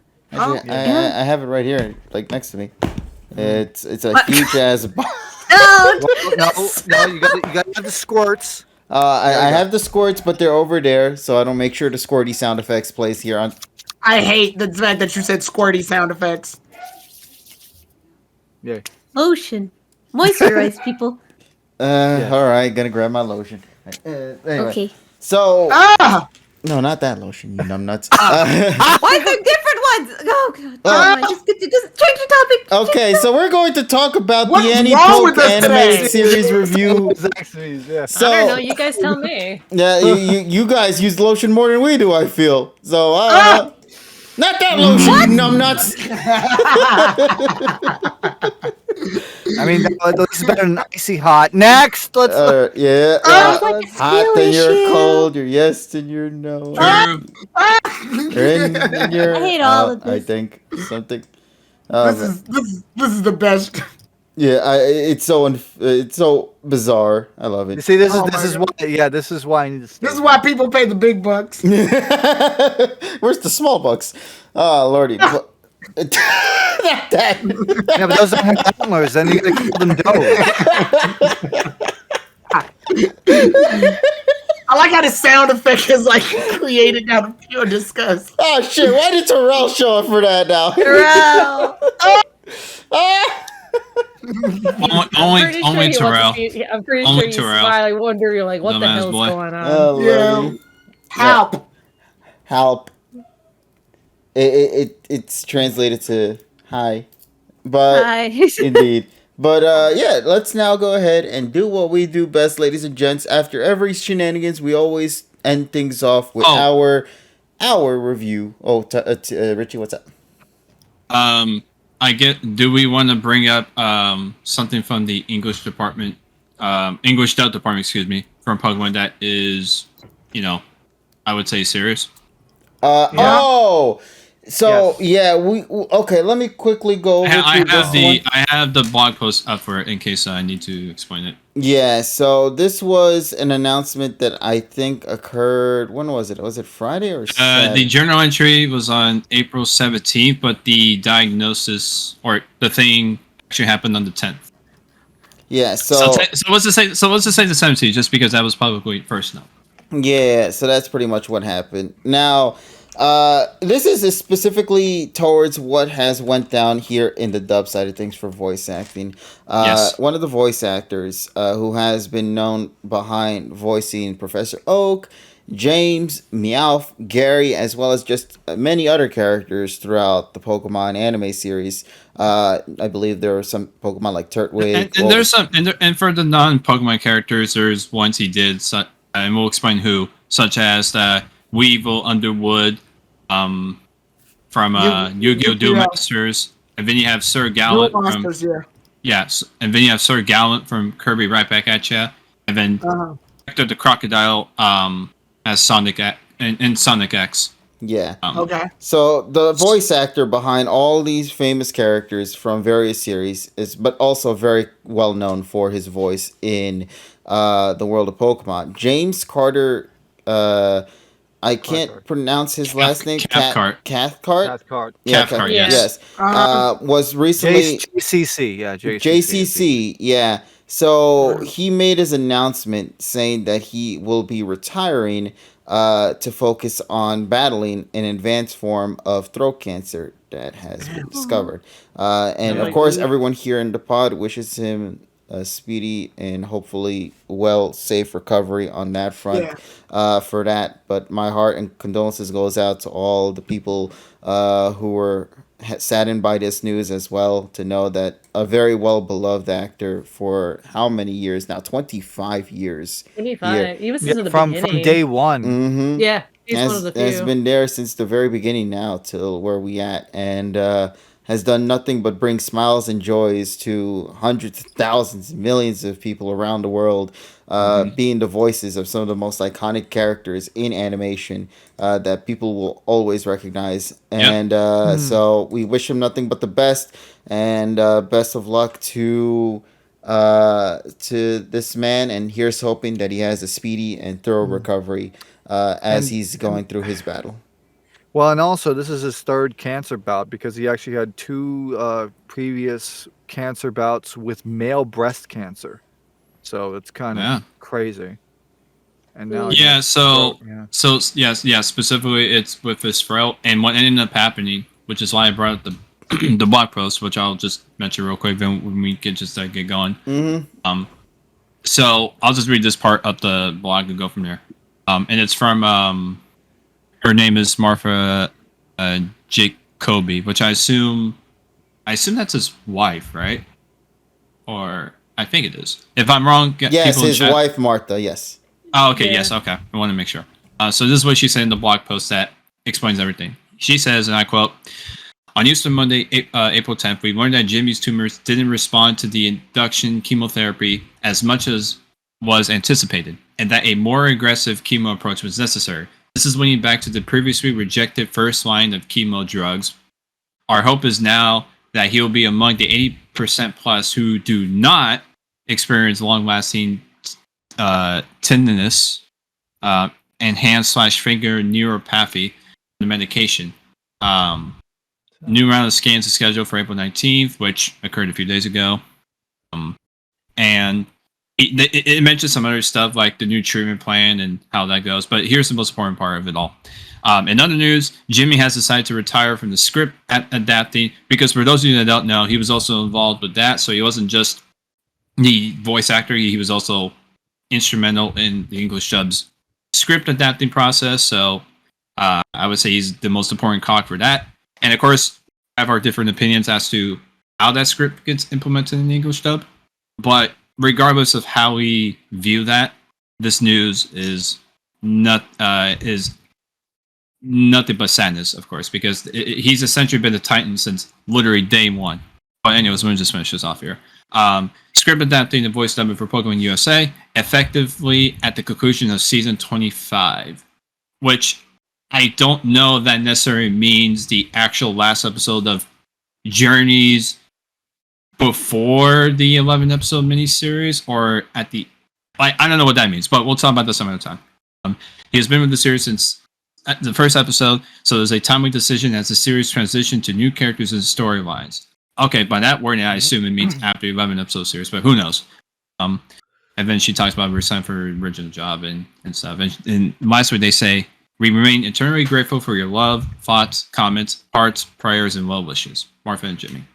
So, but yeah, from all of us at the PokéPod, we wish nothing but the best towards him, his family, Martha, and hopefully he recovers very well and is able to get back to a healthy life and just having all the strength in the world to get through that rough patch, because I can't imagine ever going through that. So stay strong, JCC. As a cancer survivor myself, I know how tough it can really be, going through this process, and I just wish nothing for the best for him and a speedy recovery, and hopefully it doesn't progress to any worse state than he is. Absolutely. So, yeah. We're just simply all hoping for the best outcome is all on that one. Yeah. Go to voice acting, especially James and Meowth, because his James and Meowth is really fucking good. They're iconic for a reason. There's a reason why they go for the dub James sometimes. Yeah, exactly. Like he does those two characters so fucking well. That I can't, and obviously I think it's good timing, because obviously with the new series that we're about to talk about here in a second, it's probably good timing anyways, as the blog post mentioned, because they did mention that it's transitioning to new characters and then new environment and stuff, and obviously we're not seeing Team Rocket in this one, so I think it's just good timing for him in this very, very shitty situation. Yeah, that he'll be able to take a back seat and focus on his recovery. But honestly, even if they were present in the new series, I would still think that's something you would want to do over this, because at the end of the day, your own personal life and health is more important than an animated television show. Yeah, of course. Of course. There's only one you in this world, so you cherish that. Exactly. So once again, thoughts and prayers and condolences go out to JCC, to the loved ones, and to all the people who know JCC very well. And we wish nothing but the best, of course. So with that being said, ladies and gentlemen, we will now take this opportunity for all of us to go ahead and transition now into the anipoke review discussion for tonight. What do you guys say we jump into it? All right, let's go. All right, let's get it. All right, ladies and gentlemen, we are here. We are ready. We are set to begin. And we are going to go ahead and talk about the third episode of the Pokemon animated series, Pokemon Horizons, aka PM 2023, aka PM something series. I don't really know the sub-series for the name of it, but I do know that it is the brand new generation. We are now in episode 3. It feels so weird to say it's just episode 3 now, like, because it is straight up no longer tied to the episode counts of the past no more. You know what I mean? Yeah. It isn't. No, not really. No, not one single bit. But that just means that it gives us all a fresh perspective into jumping into this saga, and as things played out that's actually a good thing, by the way. But I'll save that for my thoughts on it, because obviously I wasn't here for 1 and 2. But yeah, just more thoughts about it later. All right. So we're going to now go ahead and take this opportunity to talk about the third episode of the Pokemon animated series, titled As Long As I Am with Sprigatito. So, what is this episode about, you might be asking? Well, Lyco's Sprigatito has been abducted by the explorers and... What? Liko. Yeah, as I said, Liko. Wants to get Liko. What? This is not lychee. It's Liko. Oh no, I do that occasionally just to mess with people because they hate when I say lie. Yeah, exactly. And Liko wants to get it back. With Friede and the Rising Volt Tackler's help, they manage to find out where they're hiding. But when they arrive, how do you say his name? Ametheo? Ametheo? Ametheo. Ametheo is there waiting. Will Liko... Think about the rock amethyst, but then take out the this and replace it with Theo. Ametheo. Yes. Okay. Ametheo. Ametheo. Good name, by the way. Waiting. Yeah. Meth. meth? Yeah, exactly. It's right there. You see the word meth. Yeah, no. But will Liko be able to get Sprigatito back? Let's get it. Well, I mean, it's Weed Cat. Come on. It's literally right there in the joke. It says it. We already hit our marijuana quota. Listen, yeah, you're right. I'm sorry. I apologize. That was childish of me. But anyway, let's get into it. So today's episode, what do we have to say about it overall? Well, let's jump right into it. I'm going to quickly give my thoughts on it, and then I'll go ahead and start passing it around and see what others here in the call have to say. To me personally, I really enjoyed a lot of what this episode had to offer. Not necessarily because of how the plot handled itself, but also because of the things that they had set up within this episode. One of the things that never got addressed in this one that obviously is going to play a key factor to future events to come was the locator thing that was attached to the bottom of the ship at a certain point of the episode. That never got explained at all, but we do know that will eventually play some key role in a future episode, so I'm very excited to see that. But the real thing I liked about this episode was the chemistry by the new protagonists of the show, not including Liko and Roy, because we're mainly talking about the Rising Volt Tacklers here. I'll be honest, I still haven't gotten the chance to fully know all of their names yet. I only know Oreo because it's a cookie, Molly because of movie 3, Friede because he's hot, and Drampa guy for being the Drampa guy, and then the chef Giovanni. So those are really the only ones that I know very well off the top of my head.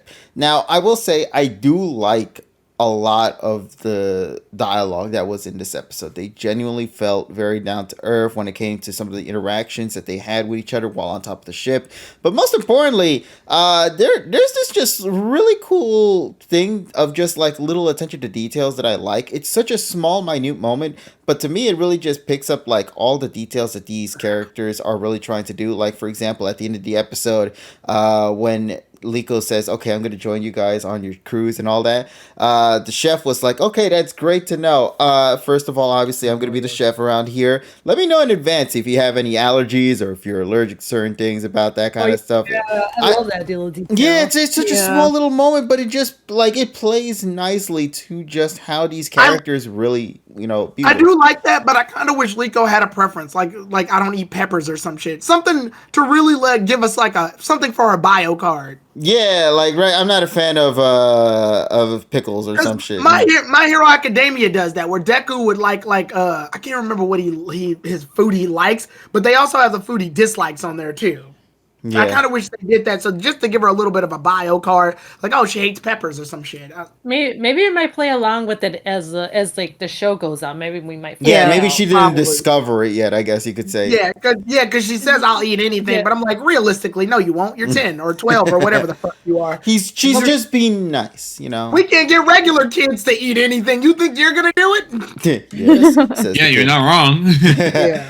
But no, I really did like that detail. I love the interactions with the characters. The moment with Molly and Liko going to the Pokemon Center, and Molly was like, get your ass over to the center. I'm going to go take care of something else. You take care of the stuff right here. And she was like, wait, what? You're just leaving me to do this? And she just waves at her. I'm like, she's like, yeah, that's it, bitch. Yeah. Also, can I just say, I love how the Pokemon were used in this episode. Thank the gods they know what they're doing with these Pokemon. Bro, the Rockruff was cute as hell, but it was also used effectively in this episode. I love that very much. Second thing I also enjoyed, I loved, and I think this might be a little thing as well, but it is something that really tells me that they know what they're doing with the series. Not every battle results in a win. You don't need to beat everyone in every episode to justify the outcome at the end. Sometimes you have to think strategically with certain things. I love the moment when she said, listen, we're not going to win this. So just use leafage, blow this giant gust of wind with leaves, and dip. Like, they don't even think about fighting at all whatsoever. They just straight up dip. That's my favorite thing about it. And then Friede sees that, and he takes advantage of it, and he's like, oh, well, look at that. It's the cue time. All right. I'm just going to quietly lean on back and just fall down into the sky and get picked up by Charizard and fly away. Like, they didn't come here to win. They came here to do their objective. And I like that. That's a really cool thing overall. Interactions were great. Animation looked nice. Music, another stellar moment. And then, of course, the ending song at the end of the episode. I think it's because we've had 3 years of shit for ending songs that just hearing a genuinely good ending song probably makes this sound a lot better than it probably should be. But I really do like the ending song a lot. I kind of like the ending song of Journeys, though. No, No. Yeah. No. The full version. The full version is fine. No. See, the full instrumentals, I'm okay with. It's fine. Especially the instrumental of the first ending of Journeys, I'm fine with. I noticed we're running into a lot of things recently in Japan where they're naming a lot of Pokemon. I like this essentially one a Poke Rap, yeah. I like this one though because you get to see the characters' personalities in this one. We don't know Roy yet on a personal level, but we see that he's very eager to do it. While Lico's like, I'll give it a shot. Anyway. Yeah, no, that's another thing I want to bring up too. The dialogue in the ending song is just so great because it matches with what the characters are doing. Yeah, but most importantly, it confirms. Friede's like, let me get in on this. Yeah, 3, 2, 1, go, and then he just starts rapping these Pokemon, and then goes into the chorus too. Also, I like the song is credited to the Try to Pokemon Rap Club. I like that. Yeah, it's supposed to be an homage, I feel, towards that now. Oh, wow. Lico's I'll give it a shot. Electro, Diglett, Nidoran, Manchi, Venusaur, Tata. Wait, wrong series. But the ending song is written by Wazgog, Fumano KTR, and Joe Ogawa. Nice. Now, one thing to note about that ending song, it has been confirmed that future ending songs will have a different member from the Rising Voltaclers to take that portion where Friede was at.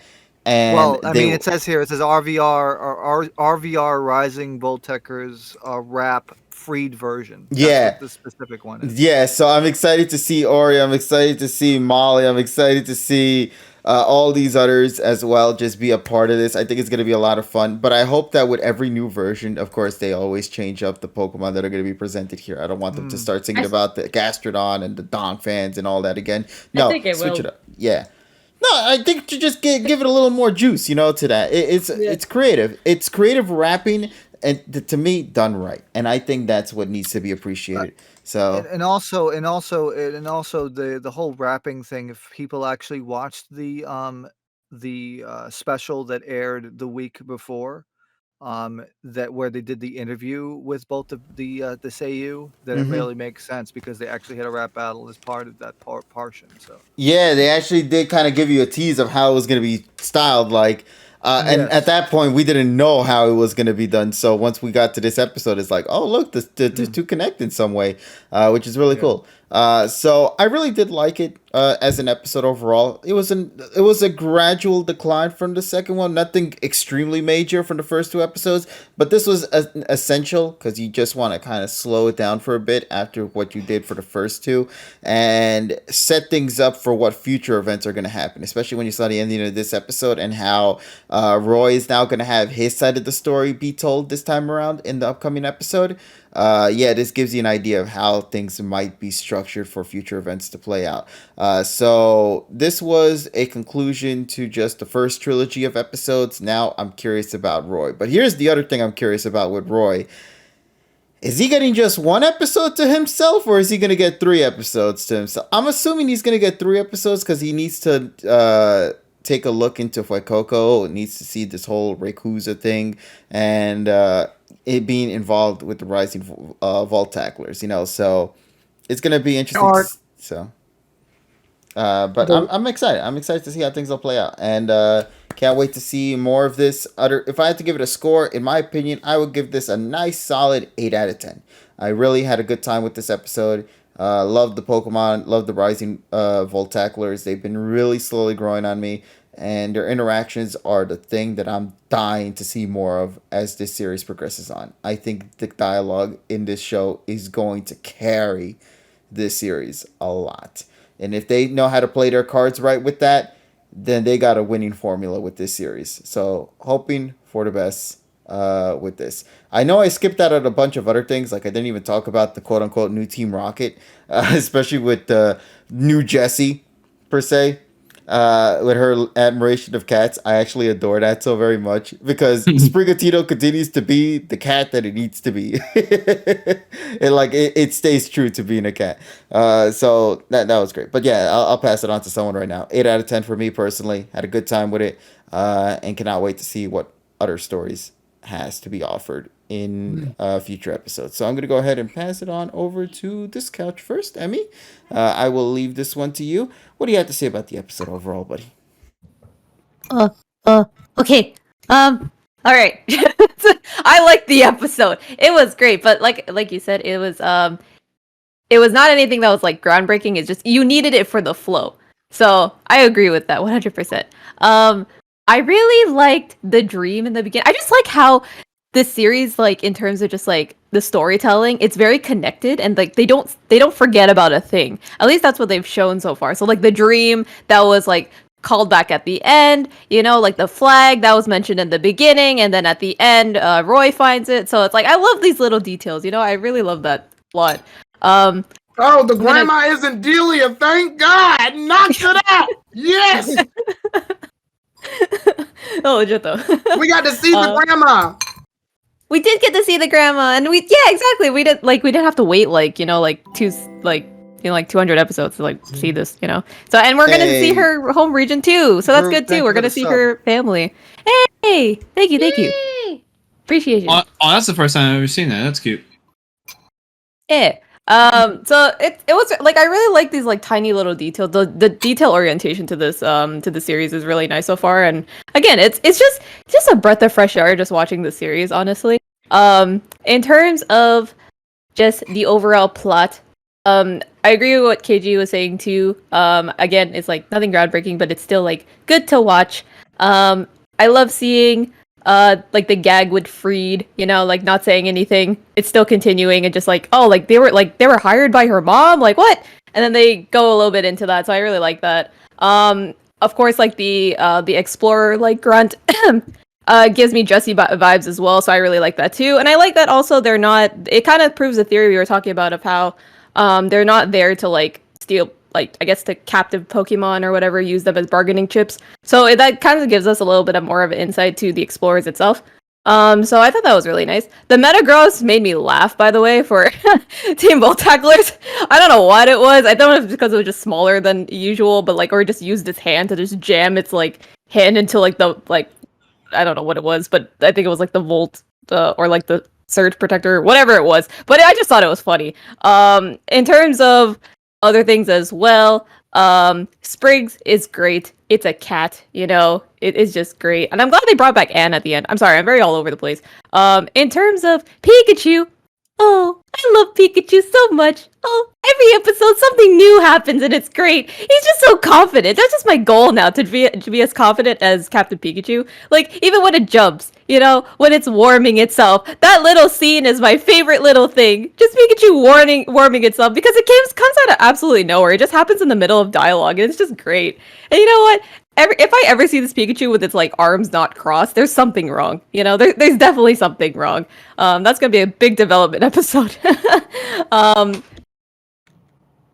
But yeah, honestly, 7.5 out of 10, I would say, for this episode. Nice. Okay. Alrighty. Thank you for your thoughts, Emmy. Much appreciated on that. Yeah, no problem. All right, let's go pass it on over here. Tyrone, I'm gonna pass it on to you first, buddy. Let's see what you guys got to say. So, I am thrown back by a lot of the little attention to detail.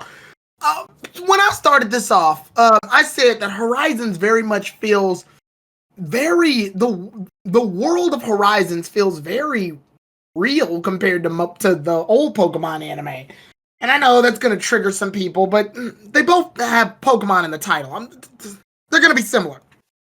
So I'm going to point out the similarities and differences. It's just how humans work. So when I watch this, there's a lot of things that I just really like that Pokemon either hasn't done as much or are starting to do a lot more often. For example, I like when there's a scene in the Pokemon Center where Liko is waiting for her delivery. First of all, I love the attention to detail that they took for this. She orders her stuff, but because there's an emergency, it has to be on hold, which is realistic. They could have easily just scraped the scene out, but they didn't. It's pretty much to show her connections with Sprigatito through the girl's connection with her Vulpix. And we learn a little bit about the economy here a little bit. If you want to buy healing items, you go to the Pokemon Center for that stuff. Pokeballs and other things can be bought there, but I'm sure the Pokemon Center sells potions, medicines, and other things in bulk. That makes sense because they heal Pokemon. So naturally, much like a pharmacist, they would sell the potions. I never thought about that in the old Pokemon because never came up. Nope. And this one, we see this level of economy. Even when Friede mentions we gotta go to Liko's mom to collect money for our job. Pokemon mentioning money? That hasn't happened since OG. And even then, it's barely used. Ash and the others sort of just travel, and when they need supplies, Brock goes, "We need supplies." And then he's like, "I got supplies." What with what income? Y'all are pretty much advanced homeless people. They never go in detail about their money system and how that works. We never see Ash battle for any Pokemon dollars because we don't want to influence gambling because it's a kid's show. So we never get that. We see we need monies for supplies. We need to make orders. We even see that Molly made the order in advance, so all she has to do when Liko gets there is pick it up. Another attention to detail I like is when the girl is coming over to talk to Liko about her Vulpix. You get to see her walk all the way to her. This doesn't seem important at first, but in a normal Pokemon, the old Pokemon series, they probably would have just had her cut over to the other, like the scene would have shown her walking towards and then cut straight to her. Whereas here we hear no music, nothing but silence, and her just. And I'm like, why'd they do that? And I'm like, because the walking is her getting there. They're making the world real. It's very much making the world real, and I love that. KG mentioned it earlier with the allergies and stuff. I like that. I even like that when Liko does the Rising Volt Tackle handshake or fist bump thing, everybody's doing it and hers is delayed. The reason it is because she just joined the team. She's not mastered it yet. I love shit like that. I like when Pikachu's battling Ceruledge and Friede tells Pikachu to use Double Team in the Thunderbolt, and Matheo actually gets better in this fight because he's like, we're not falling for that again. Use Phantom Force. Yes! The enemies can pick up on strategies too. I love this. This is good. Oh my goodness. The new girl, what's her name again? Who, Liko? Liko? You mean the one with Sprigatito? Or you mean the Jessie? Corina. The Jessie. Konia. So Konia. I like that. Yeah, I like that Konia has all these cat toys and food and stuff. She pretty much claimed Sprigatito on her own without properly catching it or anything. And I like that. Can I actually talk about that real quick, Tyrone, if you don't mind? Go ahead. Love that she has her own outfit outside of her villain outfit too. Yeah, I like that too. Oh, also, what I really like is the basis of this episode. This episode is a to be continue after Spriggs got kidnapped. Now, they could have easily started up the next episode with them pursuing the explorers and we just get into the cat being chased. No, they don't do that. Liko has to go to sleep and wake up with the realization that Spriggs is gone. But this is good. We needed this. This is a beat. A minute to breathe for a second. We got hit with 2 episodes of raw action. wanted the later half of episode 1 and pretty much all action at episode 2. We needed a beat, a breather, something to really let us sit down and absorb the moment. Liko has to be without Sprigatito, yes, but this also gives her a moment to realize what life is like without her Pokemon and gives her the drive she needs to get it back. She even gets creative on how she's going to get the Pokemon back without having a Pokemon of her own, which Friede points out and is like, all right, you can be in this, but listen to me. And then she winds up doing the strategy. Liko takes responsibility because it's her Pokemon, but she's also willing to compromise and listen to what Friede has to say so they can work together and properly get it. I like all of that. Like, that is good. It's proper character interaction and it's proper planning. Like, this is how you do this. Like, they could have easily had her rush in, or they could have had her, like, once she rushes in midway, she doesn't know what to do, and thus we get a hostage situation, or something that makes Friede do 90% of the work. But they don't do that. She's the one getting Sprigs, while Friede is the distraction. Everybody is playing their role here. There's no one left out. Rockruff is playing the role as the scout. It brings out Sprigatito, and it makes sense because Sprigatito and Rockruff were playing with each other the episode before. Everything is connected. Nothing is left out. And I like that. That's how you do it. Like, honestly, I'm really taken back. Honestly, with the slight criticism I gave the first 2 episodes only for the pacing alone, episode 3 saves it. And honestly, I'm giving it a 9 out of 10 for that. Nice. Yeah. That's awesome to hear. Oh, wow. Because for as much as I love action, I mean, I fucking like X and Y for Christ's sakes, I also like when it's paced out with peaceful situations. Yeah. And also, most importantly, not everything needs to be resolved in a Pokemon battle kind of thing.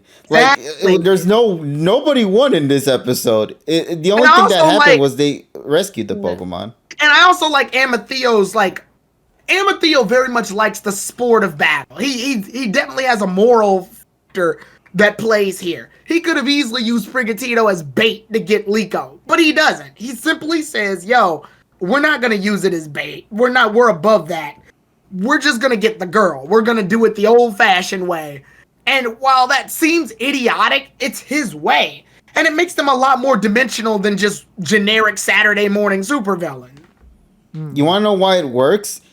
It's because they've already been shown and proven that they're capable of doing things on their own. If you bring a character of the day and try to say that, it can come off as a joke, especially if that character is immediately long gone. But knowing that this character is also here, and most importantly, they're doing the same shit that Friede was doing. They're setting up to. Why? Because at the middle of the episode, they set up the locator that was underneath the ship. Oh, yeah, the tracker. Yeah. And Friede, I want to say, and Friede and Amathio have developed their own little relationship at this point. They've battled 3 times in 3 different locations at this point.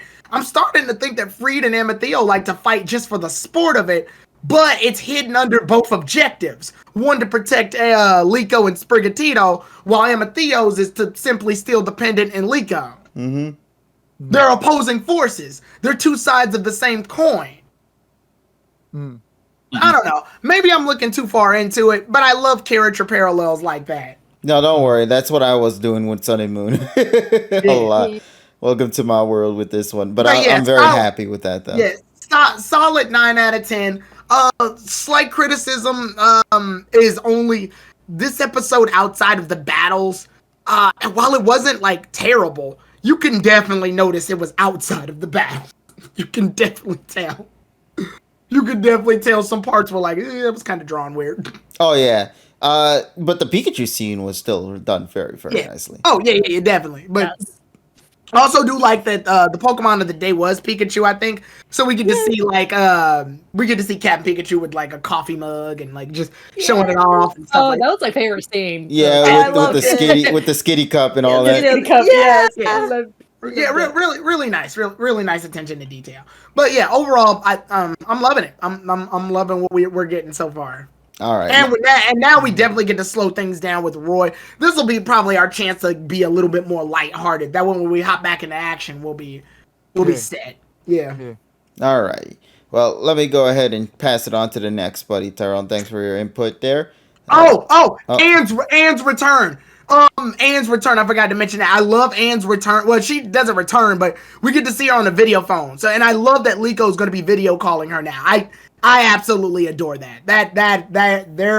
I'm glad her friendship with her didn't die in the wind. So they tackled that issue. I'm glad. Thank goodness. Oh, and Liko even states that she's going to do her classes remotely. That's what I was going to add too. Yes, tackle every detail. Nothing is left untouched. The old Pokemon would have just left that shit. It would have left it in the wind. They touch it, thank goodness. But yeah, we can move to the next person now. Alrighty, let me go ahead and move on to the other couch over here. I'm going to pass it on over to Nessa. Nessa, let me hear from you, buddy. What do you have to say about your thoughts on the episode overall? I liked it as well. I'm actually glad this episode was like more like a breather. It's like it wasn't because I know the first 2 episodes it was like going so fast, and then finally this one you could just chill and then kind of learn more about the characters. So I do appreciate this episode like happening, and then we got to know everyone more of these characters, and especially for the explorers. For I think we did mention Cornea, right? Konya, I think is how you say it. Konya, yeah. So Konya actually cracked me up though. I was like, I think already we mentioned that she like has like the Jessie vibes, but like I actually did laugh like with her, just like she was obsessed with Sprigatito, thinking like it's like she won Sprigatito's heart, and then just that one little question she kind of asked, like Sprigat trying to when she finds like Liko trying to get Springs back, she was like, come here, I got more food, and he's like. Kind of breaks her heart. I was like, oh my god. I thought it was hilarious. But I kind of glad we got to get to know a bit more of them. So and I kind of hoping like a little more and more we get to know more of the explorers. I'm kind of starting to get the vibe. I was like, what after like seeing them, I'm kind of wondering how they treat their Pokemon really good. Like they didn't torture them or anything like that. So I'm kind of starting to wonder. It's like, I wonder what type of organization are they? Because it seems like they're just more interested in just like that, the legendary Pokemon or the mysteries or two, just like with Friede and then with the Rising Voltackler. So I'm kind of like, curious. I'm like, I want to know more. So, but yeah, we're kind of glad like they give him personalities, and then I guess Amityville is like. The most serious. He kind of wasn't. He didn't seem too amused about like I guess Corya's little like cat little section there, but he continues to be very serious. And then another thing I really did like too was like I kind of like Liko was still kind of like hesitant from the previous episodes because how Friede doesn't explain who he is or what their team is about, and then I think he mentioned that little detail that he said like tell by Mike, oh, your mom hired us, and she's like, what? I was like, and you didn't tell me this? That begs the question though. Liko's mom sent her to a school, then immediately proceeded to hire bodyguards on the off chance that terrorists are going to show up to the school. Yeah, exactly. And maybe that's why they sent her to the school, because they already knew. And since Friede kind of like bad at telling stuff, like important details, and it's like I kind of like laugh at towards the end how Liko was like, well, you guys kind of seem shady too, because you kind of like just swoops or kidnaps her and take her to the ship and without any explanation. So like she kind of like thought these like they're kind of like shady, and like so I didn't blame her for thinking still up to that point. So finally she could trust them because she kind of tells them who they are, and then okay, and Friede's like, you know what? We can't do our job. We got to get paid. So off to Liko. It's like off to Liko's mom's house. Life in Paldea. I'm sorry. I cracked up way too much in that little scene because he was like. Yeah, it's like, sorry, we can't adventure without money. I don't know. It's like such a stupid little detail, but it's hilarious. It's hilarious to me. And then another detail I kind of like also jumped up to me as well is like Captain. I know we mentioned Captain Pikachu.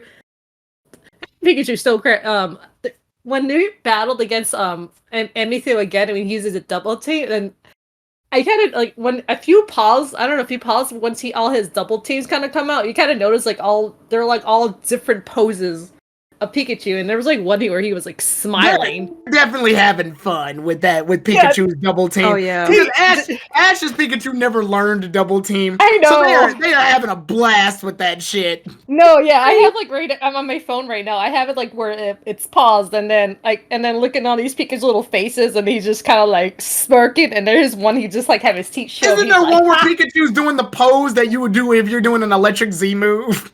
Yeah, there is. There is. It's just like I just love that little. Yeah, they're having a ball with that, and I like that. No, they are. Yeah, so I was like, because I was just like looking up the episode on my phone, and I was like, oh, this is hilarious. And then teaching Pikachu double team is marketing genius. They get more Pikachu on screen, and they get to finally use Pikachu in a way that utilizes its speed without having it to run around like Ash's. Yes. You know, also too is like you know another thing too is like. I'm pretty sure Pikachu has multiple. He does not go back and retrieve his hat at all. He just kind of like, I guess, like almost every time he fought, he just throws his hat and then you don't see it again until like I guess whatever. So I guess I'm assuming either one, he has multiple hats, or two, they just buy a new hat for him, or they did go back. You know what I thought honestly for that. I thought that he threw it to the side where Charizard was hiding, and Charizard held it on until the whole time. Oh my god! Yeah. No, because I know in the fight he tosses his hat, because I actually love that part too when that like emanation when he tosses the hat, but he doesn't go back and then as the fight kind of continued, he doesn't retrieve his hat. They kind of leave, like how when finally when Liko rescues Liko, like Friede his Pikachu kind of like falls off, and then they leave the scene. So Pikachu, like, yeah, Captain didn't have his hat there, so it was kind of like, it made me wonder, like, either he probably had multiple hats, or somehow someone gets it. I don't know, but it was just like this weird little thing I just noticed.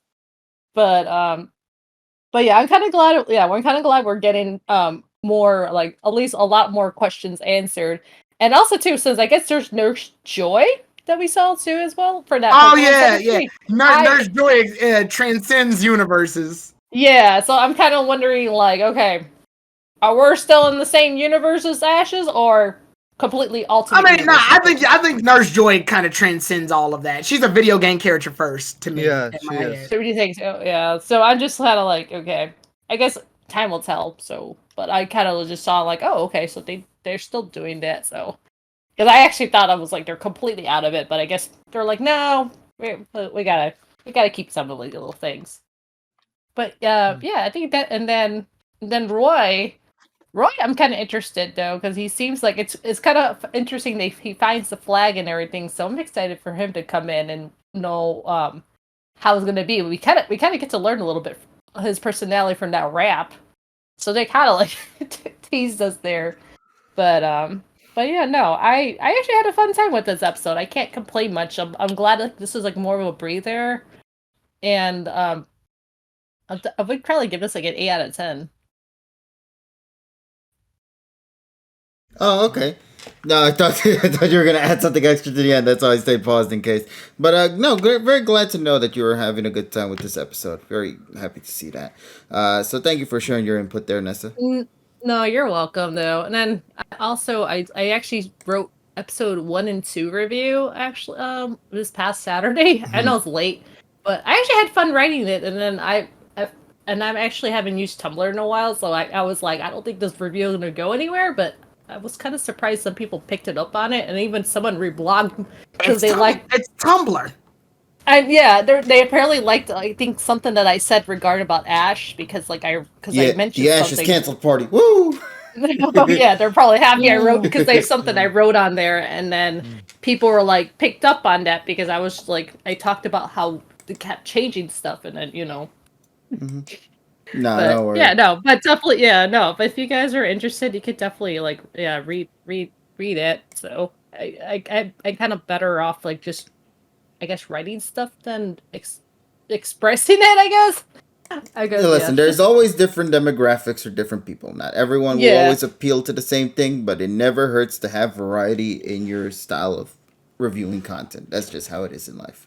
That's why people like these streams, and that's why people like independent reviews sometimes, is because you get the best of both worlds often. You get the unfiltered version, and you get the more behind the scenes. Yeah, and this one, this one I kind of want more in depth. So then that's why I kind of had a lot of fun with it.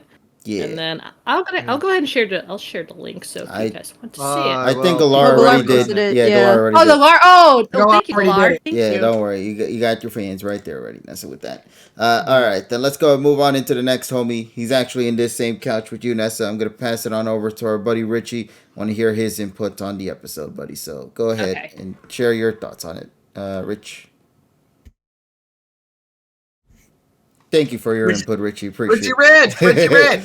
Oh no! Oh no! Did he? Oh no! Did the Richard go night night? Oh no! Did he actually write in something by any chance?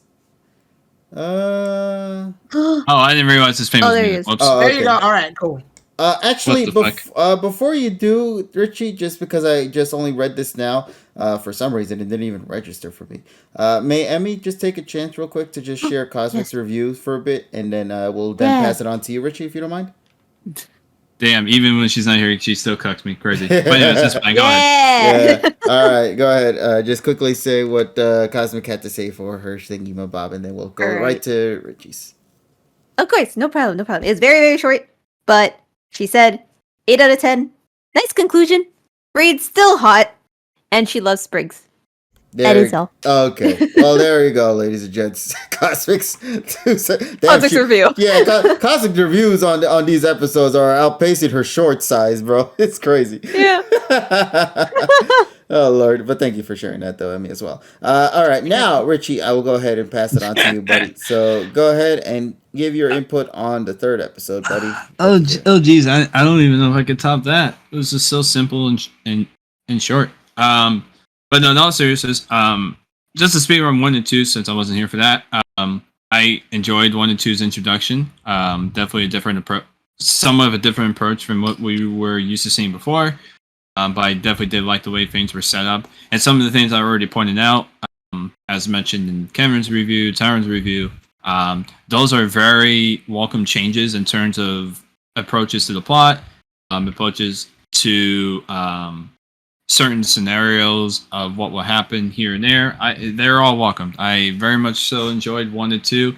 And as far as episode 3 is concerned, episode 3 is a little bit not too laid back because it did have a bit of action pursuit in it. I mean, obviously with the whole finding the enemy base usual shenanigans, and then the battle afterwards between Theo and Friede. Which I think at this point is, unless they're planning on doing it consistently, I feel like that's gonna be I think that's gonna be like one of the common tropes that they'll resort to if it's convenient for the scenario. But I definitely very much so enjoyed the fact that after the first 2 episodes, which were kind of not necessarily too fast paced, but there was definitely a good amount of stuff going on. Episode 3 kind of took a little bit of a backseat a little bit. But they also didn't do that bullshit from last time where they kind of just left it in one episode, then they transitioned to the other with that thing still lingering in the back. No, they, like Tyrone said, they literally just like addressed it right at the beginning and we're just back into the pursuit of things as if nothing really changed. And I really like that. I think that's a change that they should have realistically done in Journeys, but for whatever reason they didn't. But oh well. But yeah, first of all, music. I think it's very. It's not anything new to say that the music is great. Definitely like the choices that they had for certain scenes. Animation looks fucking good, especially when they went to the rooftop and they were going at it between. I forgot the Pokemon's name, but I'm sure you guys know. And Pikachu going at it at the rooftop. That was very good animation. I very much so enjoyed the attention to detail, and I can wait to see more of that consistency throughout Horizons because so far I've been very impressed with. So far I've just been very impressed with that. And one of the things I actually do like, as mentioned before, was just the whole thing again about like it not being episodic. I think Horizons is going to benefit greatly from that, because I think with the way that they're trying to approach this now with these characters, having it in an episodic format will just make this a very jumbly mess. I think having it this way will be good to streamline certain developments and going at certain plot devices at a very, what's the word? Not good pace, but more so good approach. So that way we're able to flesh out these characters in good time without having to put everything into one basket and then never revisiting that shit again. Which is why, again, like Terrence and his stuff, the fact that we're going to keep up with that Warren girl, who I like to call the Ashra girl, the fact that she's seemingly just going to be reoccurring through these video calls and stuff, I think that's good. I think that's very good. I wish it was something they kind of did last time, but again, we can't go back and fix that. And I guess one thing I wanted to address that I mentioned that I was kind of hinting at before was just whether or not I feel people were saying, oh, is this really Ultimate Universe? Is this like the same universe as whatever? To me, I feel like none of that really matters, because I feel like for a new series like Horizons, when we're literally on the third episode, I think the main concern, or I guess the thing that people should really be looking at is, how does this episode start off? How does it transition? And what is really the meat and potatoes of it all? Like, I think we need to just put focus on that rather than worrying about like. And I know I'm not saying, oh, you can't suggest and come up with theories about that. I mean, you're more welcome to do that. But there are some people that are legitimately thinking that it's a Horizons issue of whether or not it's the same universe as Ash's. And I'm like, guys, I'm more worried about the series being fucking good than worrying about whether or not it's in the same universe as Ash. It's like, I don't know. I'm more concerned about, like, first of all, how are they gonna handle Liko's personal story? Because obviously you can tell that she has some personal stuff going on with the whole Pandlet. Then you got Roy coming in. How are they going to implement him? And how are they going to, handle like the two main characters with 4 or 5 other travelers of the group parallel, which is about 6-7 characters? How are you going to balance between like screen time for each of them, proper character development, and how they're going to all at some point fit into like the main plot of it all? And how are you going to tie up like the story of the Pendulet and Roy's mysterious Pokeball? Like, how are we gonna flesh out all of that? Like, I'm more concerned about that than worrying about whether or not Ash and if this is Ash's universe. Like, I mean, fan fiction exists for a reason. But actually, my main favorite of Roy. Just to real quick come in on that. Yeah, I mean, we've been hearing it since before Horizons even started. People are, like I said it earlier in my review, people are gonna make comparisons. Sadly, that's human nature. I think the problem is when you let the comparisons ruin the current experience. Kind of like what you said. Like, I think that's gonna be the major issue. And honestly, Cosmic said it before. I've said it before. I hope this series is as far removed from Ash as physically possible. It definitely should be, because one, Horizons needs to have its own. It needs to have its own identity. It needs to stand on its own pair of legs. Because if you throw Ash way too early into that mix, then it's going to come down to the fact of, oh, this series is getting more recognition, or in this case, it's getting carried by the mention or appearance of this guy. It's like, no, Horizons is good because it's good on its own. Like, I mean, again, I am not here to shame people into, trying to make, that theory and stuff. If you want to, go ahead, but you can't. But what I'm saying is that basically we can't hold Horizons against too much to that idea, because then people are gonna be more tuned down when they realize it's just its own thing. But to finish up episode 3, just so we can get on. I definitely very much so enjoyed episode 3. Again, the only thing I'm really curious about at this point, which I've already said, but I'll say it again, I'm just curious about how they're going to go on the development of obviously the main two characters, specifically Roy, because in my honest opinion, and maybe this is wrong, and this is not a prediction, it's more so like measuring observations. I would like to see Liko be more of a main character spotlight, which obviously from the looks of it, she probably is, and actually it already is, as a matter of fact.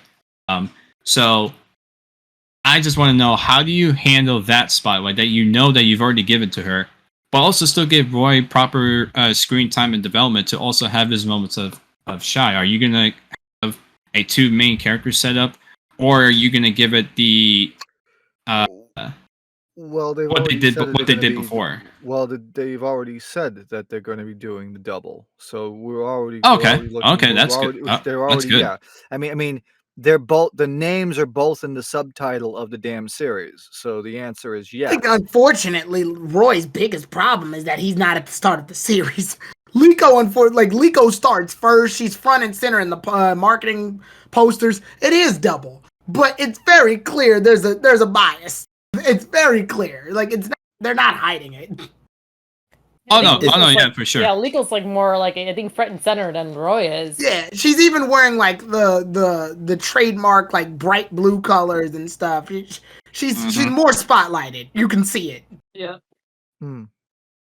It's just definitely. a matter of making. I'm just curious. Yeah, it's just a matter of just how effective they use these characters in the show, and that's something we'll have to wait and see when that time comes. Right now, but for now, find out, because it's still early, and we just only finished Lyko's story, so yeah. By the way, and once again, reminder: Friede's best boy, because he has best Pokemon with him. So I'm glad I'm glad we're eating good again with that fucking fucking yellow mouse. Very, very good, and he has some sort of random lizard Pokemon. I don't know who that is. Yeah, I think it's Koraidon, if I'm correct. I don't know. Yeah, he looks cool. He looks cool. I hope we get to see more of him. It's not like we haven't already. Jesus Christ, I'm so bad with that.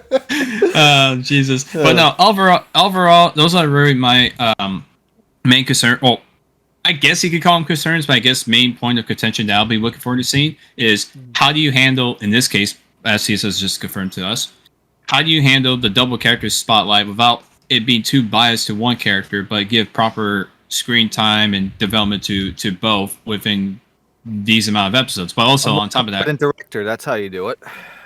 And again, also there's also like other characters part of the group. So I'm just curious to see how they're going to handle that and the whole story of it all, with what those two have for their main elements. One with the Pendulum, and B, the other one with the Pokemon and Rayquaza. So overall, my rating for the episode is a 9 out of 10. I very much so enjoyed it. It was a little bit more laid back than the other two, but it still had like its pursuit of action with the chase from the Pokemon Center to the ship, and then the nice battle. So overall, I have very high hopes for Horizons, and I hope it just becomes consistent in that department. And I think as long as they do that, it should be very good. Very good. Nice. Thank you for sharing your thoughts. All right, let me see. Who has not gone yet? TSS, I believe, according to the list of thingies here, you should be the last one to go. So, TSS, would you like to go ahead and share your thoughts on the episode, buddy? Sure, absolutely. So before we get started, since I wasn't here last week, I want to comment on the opening. So Tokimeki Memorial, while lyrically it's good, it suffers from the same problem that I had from the full version, which was released, and that is, as a musical piece, it sounds bad.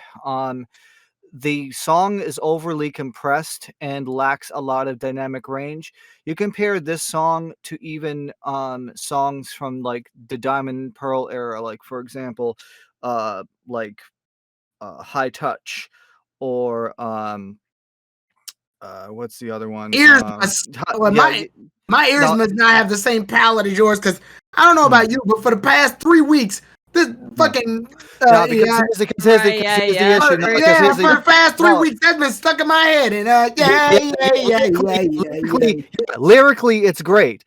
Instrumentally, it's actually some of the worst that I've heard. Because the problem is I only remember songs that are good. Dynamic range, no, because I listen to all these music. I listen to all the Japanese music, and as far as mixing goes, in terms of dynamic range, this is the worst.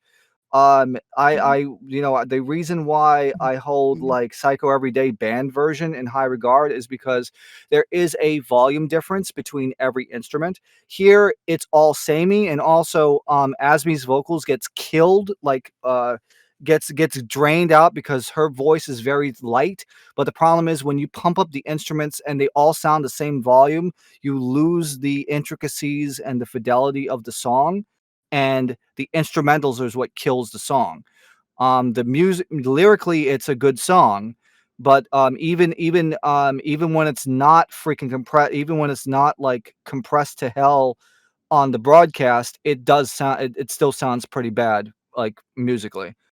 So that's just me. I was hoping that maybe they would give us a non-compressed version, just like the Battle Frontier. Battle Frontier's original CD release was highly compressed, but you can actually hear the instruments on it. It was very loud. As opposed to here, it's still very compressed and it still sounds pretty bad. But the song is good lyrically. It's good. But anyway, so let's get to the episode itself. So for the first time in 3.5 years, I actually felt progression in the Pokemon anime that I can actually see and not have to wait like fucking 5 episodes to see it. A steady progression between episodes 1, 2, and 3. Oh, I agree. I love that part. Yeah. To finally see everything wrapped together. Also shout out to Murdoch for accompanying Friede this time, and then when they go chase after when they go chase after Konya where they try to find where Sprigatito is, that was pretty cool too. And also shout out to Ludlow, the Drampa guy. And by the way, Ludlow is a stop on the Metro North Hudson line, and it's part of the neighborhood of Yonkers. Hello to our Yonkers viewers. So it's like all the characters seem fun. I also enjoyed Elekid just being attached to the freaking circuit breaker. I love that. The Metagross as mentioned earlier. Zir like puts the tracking device on there, so now we see that we could definitely see that they're going to be chasing after them the explorers are going to be chasing after them for a long while, and I think that is going to be a plot point for a later episode, and I like how they're setting it up. Great world building, great interaction between even like random characters, as Tyrone said, with that random girl with the Vulpix, and especially trying to and especially waiting around in there. Now I've seen rumors that Molly is like a rogue nurse Joy, and I think that might be the case because you see kind of because she doesn't want to go inside. She doesn't want to go, because I saw a tweet about that and I thought about it. It's like, oh shit, she's wearing a Chansey jacket. Yeah, she has a Chansey. Oh my gosh, that might be true. The original tweet, but the person who freaking devised that, you are a genius, because that's exactly how it is.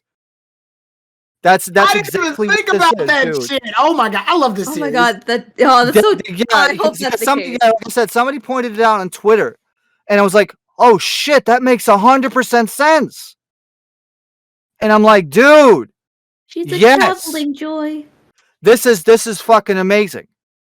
Like this is already just as good. These first 3 episodes are just as good. She probably heals the Pokemon. I haven't seen heals the Pokemon in DP, really. She probably heals the Pokemon in the Rising Voltaclers, or she probably left and became a. Oh my god! Oh my gosh! I can't wait to see these stories. I normally don't care for backstory. I normally don't care for conspiracy theories in the anipoke community, but that's actually really good. There's enough evidence on the table that I know that it's probably true. because I love Horizons, man, things. feeding us. 2023 Pokemon is like great shit. They and coming up on the Rotom tablet, that's awesome too. The Amethyl versus Friede fight, awesome, especially when they get on the roof, and also doing like Friede doing the freaking catch me if you can shit by just falling back out off of the fucking building. That's just great. That's great. I like that he tells Liko to move, or else she'll be caught in the crossfire of the battle. I'm like, that's right. This Pokemon series. And then you see just like Leafage just fucking going up like fucking 15 feet in the air, and behind them, but behind Friede while they're on the fucking top of the building, going up at the 2-3 stories. That's fucking great. That's great aesthetics. See, this is how you do it, and they were able to do this shit without fucking VFR and without the 3D camera, and they still made it look great. This is, like I said, this is probably like the best fight choreography I've seen since probably like late Sun and Moon, or even XY, realistically. Yeah, XY and Z. Oh my god. It's great. Yeah, great choreography, and also the explorers are very competent. Like they are literally one step ahead, because like I said, Zir, like, I'm glad they measured both. I'm glad they're competent, but they still have members that are silly. Like that works out. Yeah, because I'll tell you this much. Yeah, we need because you need a delicate balance. I mean for the Voltaclers you have Orla, and for the explorers you have Konya. And that stuff, and like I said, just Ludlow just randomly fucking fishing. That's fucking great. Is it weird? I want an episode with just the explorers one day. I think it's gonna happen. Yeah, I think so too. Yeah, I think that'd be. That'd be. You know what? This is the rare fucking time that everybody here is in agreement that we're actually in a fucking good series. Dude, because this series is not feeding us, bro. This shit's stuffing this shit down our throats. We're feeling like a fucking boys. That's what we're feeling right now. We're all happy at the same time. Honest to God effort. No, this is some great shit, and I really like the way that they're telling the story. Like I said, episode 2 was just like that was like movie levels of choreography with the 3D CG and stuff, and that was great. Yeah. So with that being said, wow. Since I didn't give my first rankings for the first ratings for the first 2 episodes, so we're gonna do it in order here. First episode gets an 8.9. Second episode gets a 9.1. This one is still very solid. It gets a 7.8 out of 10.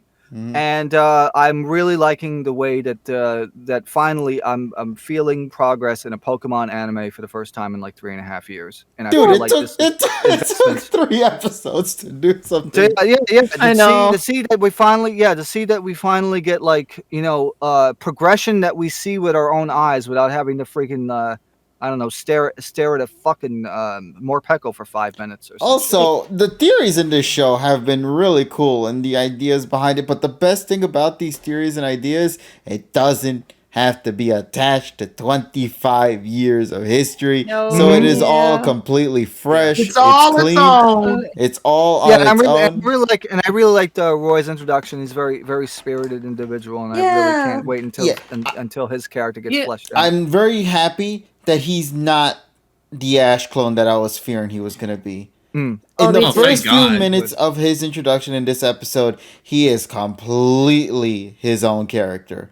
I feared that they were going to treat him like an Ash character where he's always so peppy and energetic and needs to be serious when needs to be, but he seems to be something completely different, and I'm so excited to see how they intend to go for it with this upcoming episode and his little arc that they're going to send off with this character. I just need to know his backstory. I need to know what leads him into becoming an explorer and all that stuff, man. I mean, Rising Voltec. Yeah. Yeah. And also for your information, Molly is also voiced by Joy Seiyu, so that should be a freaking hint. What? Oh my god! Kei Shindo is the voice actress for Molly. Oh shit! Wow, there is so much. I always thought that the whole point with Molly was just simply, the fixer. Yeah, I She just probably- thought it. But now she the pink probably- hair makes more sense now. She probably sent the other members in to get potions before Liko did it. Wow. Oh my! And she's the one that already made the order too. So she. Oh my god, that is amazing, actually. Rogue Nurse Joy. What the fuck? That is the dopest thing I think I've ever heard. Not just simply a joy. No, just a rogue one. Oh, this puzzle. All the potions are falling onto the shelf. And guess what? Not that they're tied. And also remember when Liko got the packages, she didn't meet up with Molly outside. It was her Chansey that was outside getting the packages. Yes. Yeah. So she is staying hidden from that for some reason. She must have messed up. There's gonna be a fucking backstory arc, and I can't fucking wait. She must have messed up on a surgery or some shit. She must have messed up. Oh my god, that's gonna be fucking crazy. There is something else I was kind of wondering now because I know because TSS kind of reminded me a little bit. I don't know if anyone else noticed this, but ever since Liko got her pendant, like Sprigatito's leafage gotten stronger, and then prior when the first episode, because they met up with that Pokemon. Oh, it's like a Terra boost.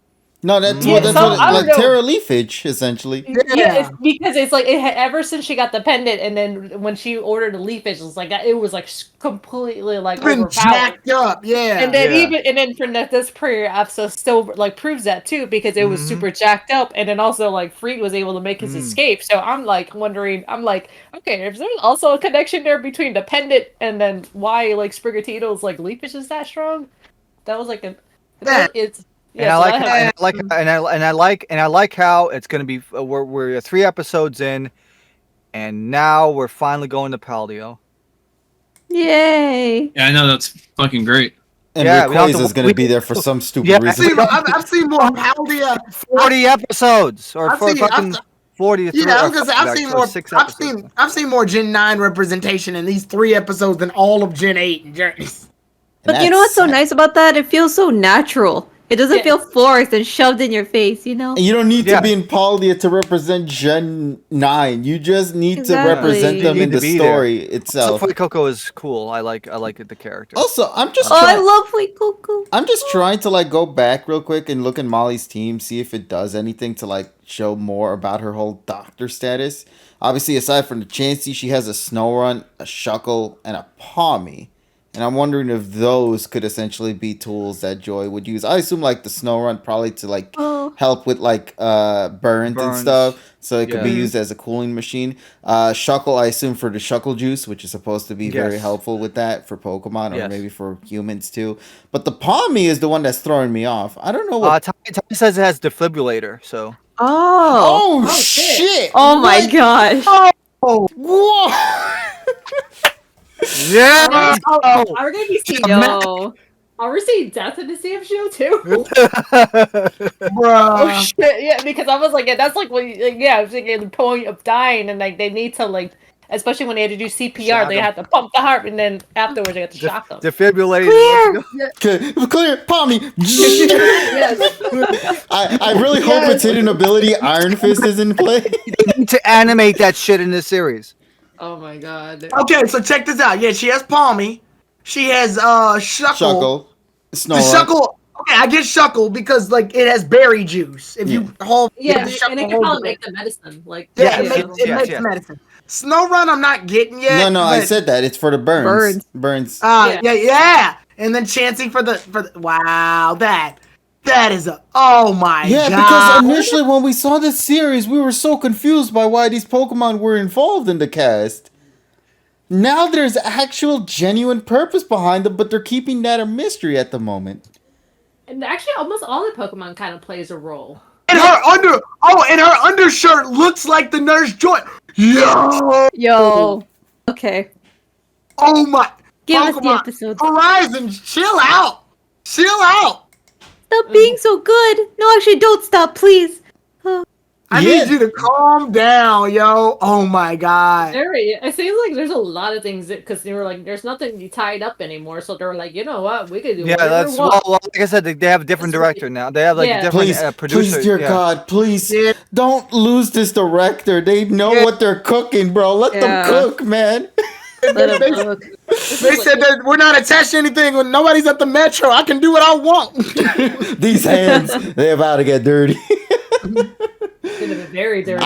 I really hope this series continues to live up on this, because like the thing is, most of these theories and speculations did not simply come just because of the fact that we saw the character design. No, it's been hidden behind the episodes itself, just out of plain sight. And you have to rewatch these episodes just to go ahead and look into it. It's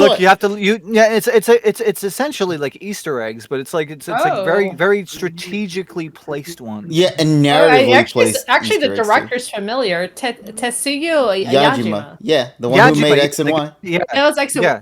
I told y'all, motherfuckers. I told y'all. Yajima did movie 21. Thank God volume control exists. I know, right? Did also my favorite Pokemon movie, The Power of Us. I mean, that wasn't a prelude to what was going to be set up here, then I don't know what is, man. Yeah, so if there was ever any doubt, I told goated series, goated director equals goated show. What the fuck do you mean? No, he needed a goated staff that was going into it fresh as well, Tyrone. Exactly. X and Y director, coincidence? I think not. I'm just so happy, bro. Thank you, Bernie. Yeah, like no, I'm pretty sure they heard us loud and clear. We're like, dude, this needs to change. I mean, they had to change 2019's director like 3 times. I do want to be clear though, for Tetsuya Yajima though, he is the animation the action director, because right now the series is doing something that it never has done beforehand. There is actually additional staff for additional parts of the show. So for action, if you're wondering about who's taking care of that, Yajima is the one taking care of all the battle sequences and actions. So if you see certain sequences that look pretty stellar and badass, possibly Yajima is involved in that for sure. It's so good. And it's still high quality too, episode 3, because you know how I think the thing is though, I don't know if Iwana's coming back. I don't know if he's I was gonna ask that too. I think with the new staff, they're also probably just gonna go into it as fresh as possible. But we do know that OLM Production Studio is still involved, but it doesn't say anything about Studio Cockpit about that yet. What if he makes a guest appearance? Animators do that shit all the time. Ooh. I would love that though. No, if you know what it needs to happen, Tyrone. No, never mind. I'm just saying, if like they bring back a part of the world that was from a previous series, not any of the main characters or anything, I would love for Iwani to be the one to come back for those portions. I think that would make the most sense, because who would understand better of the 25 years of history than Iwani himself? I think that would make the most sense for him to be involved on those things. But here, let me go ahead real quick and just kind of give you guys an idea behind some of the people that are currently working on the anime stuff side of things. All right, so we got Saori Den, who is supposed to be the director of Pokemon Horizons, the series. So he is essentially going to be taking the key role on that. And in case you're wondering, some of the stuff that he's worked on behind the scenes, honestly, there are not really any major ones. I think this is his first time really being a director for an ongoing show like this, of this caliber. However, I do want to mention, he was responsible for some key animation on Naruto Shippuden, key animation for Haikyuu. He was also director on some of the Sun and Moon eps and storyboards. Yeah, key animation on New Game. Let's see, Yuru Yuri. What else is there as well? Just to name a couple of the shows that I'm seeing here. Doraemon as well in 2005 version. Worked on Pokemon, the Arceus special, actually, specifically on that one, as well as a bunch of other little smaller bits as well from what I'm seeing here. So for Saori Den, I think he's doing a pretty good job on that front there. Creative director is still going to be Tomiyasu Daiki for this one, who I believe is still carried over from the previous one, but now I think he's taking the creative director approach instead of the full-on narrative direction, if I'm correct. I forgot how that was like. Action director, as I already stated before, Tetsuya Yajima is going to be handling that portion right there. So that's good and all.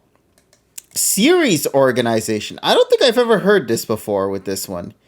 I think this is a new one that they incorporated for this one. I don't recall if that's... Yeah, I don't recall ever hearing about this before. But Dai Sato, who is going to be helping out with the series... Screenplay. Well, his official title is screenplay. Yeah, and in case if you're wondering what his screenplays are, he's known for, obviously, the new Pokemon series. Also, Cowboy Bebop. He actually did script and stage setting with certain episodes of Cowboy Bebop, the original series. He did Eureka 7, Ghost in the Shell Stand, Wolf's Rain. 7, yeah, let's go. Let's see what else is here. Space Dandy, Puzzle and Dragon in X. Yeah, just a bunch of various shows and films here that I'm seeing as well. So, yeah, this person clearly knows stuff behind the scenes, so good shit on that. Character designer, Rei Yamazaki. Yes. Now, Rei Yamazaki sounds familiar. I don't recall. Is that... Okay, she was one of the... She's been an animation director. If you... on Pokemon, on Pokenshi, she actually appeared...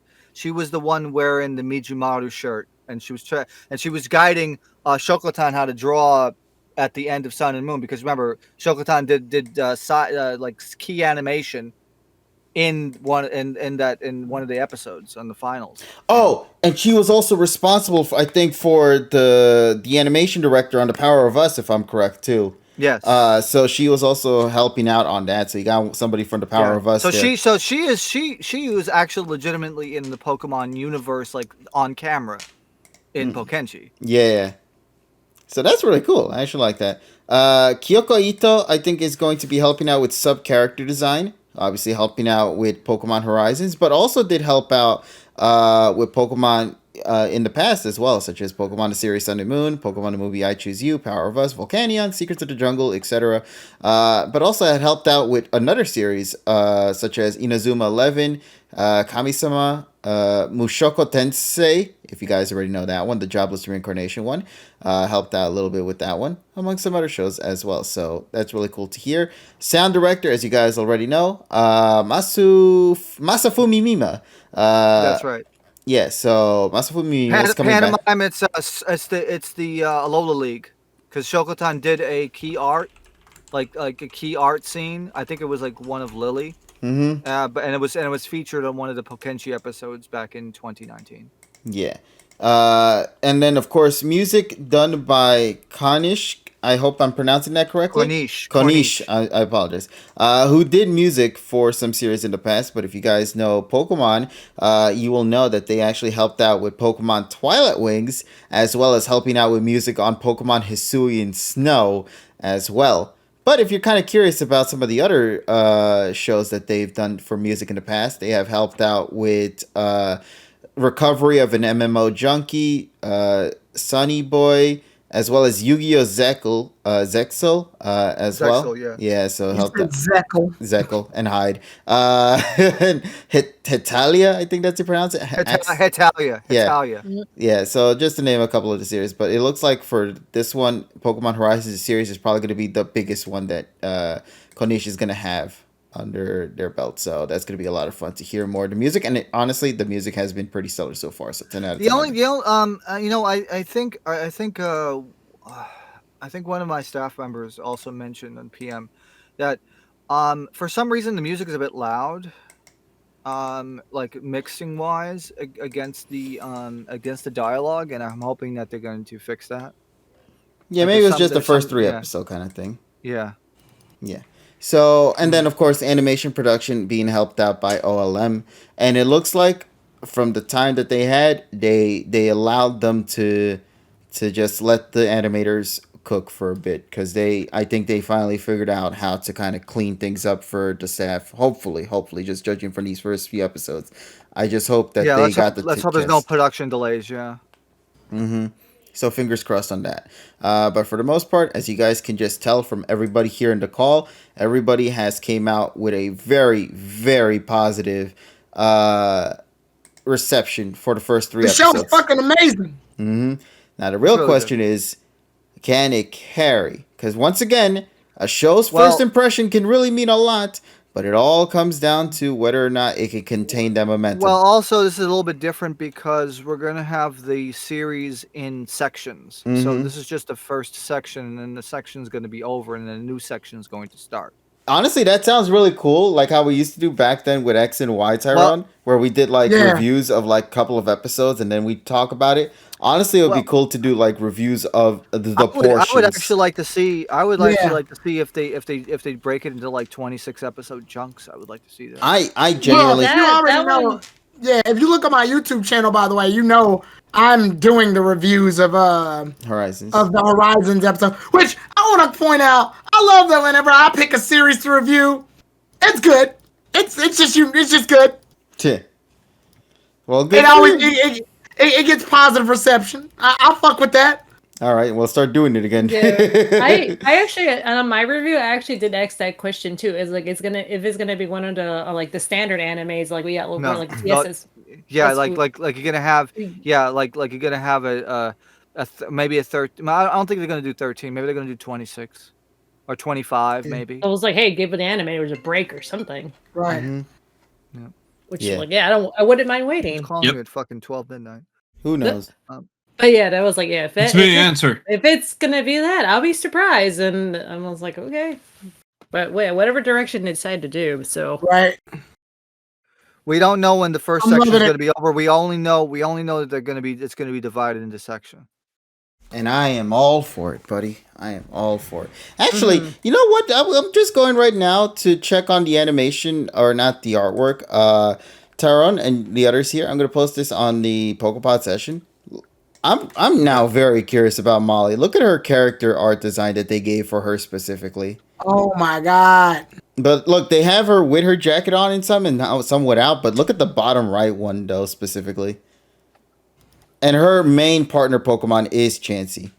That's crazy. There might be more to this theory than what we assumed, ladies and gents. Oh my god, yeah, she must have failed in an operation. She must have messed up an operation. If it's like, I can't go back to the Pokemon Center again, so I decided to be a rising Volt tackler. Or she broke tradition. Think about it. Every Nurse Joy, this is gonna be meta as fuck, but every Nurse Joy has kind of like followed their Nurse Joy fate. There's never really on Pokemon we occasionally see a Nurse Joy that does something else, but she's still a Nurse Joy at heart. This Molly is so different from tradition that like you even look at her appearance, she's got like piercings all over her. She's got like her design is like rapidly different than that. Even her facial expression doesn't match. She's so against the mold of what a normal Nurse Joy is. I think either A, they couldn't accept her, or B, she didn't like the life. So she didn't want to be stuck in it. It's so weird to see something like Nurse Joy or Officer Jenny, something that's universally uniformed, be broken. Tradition.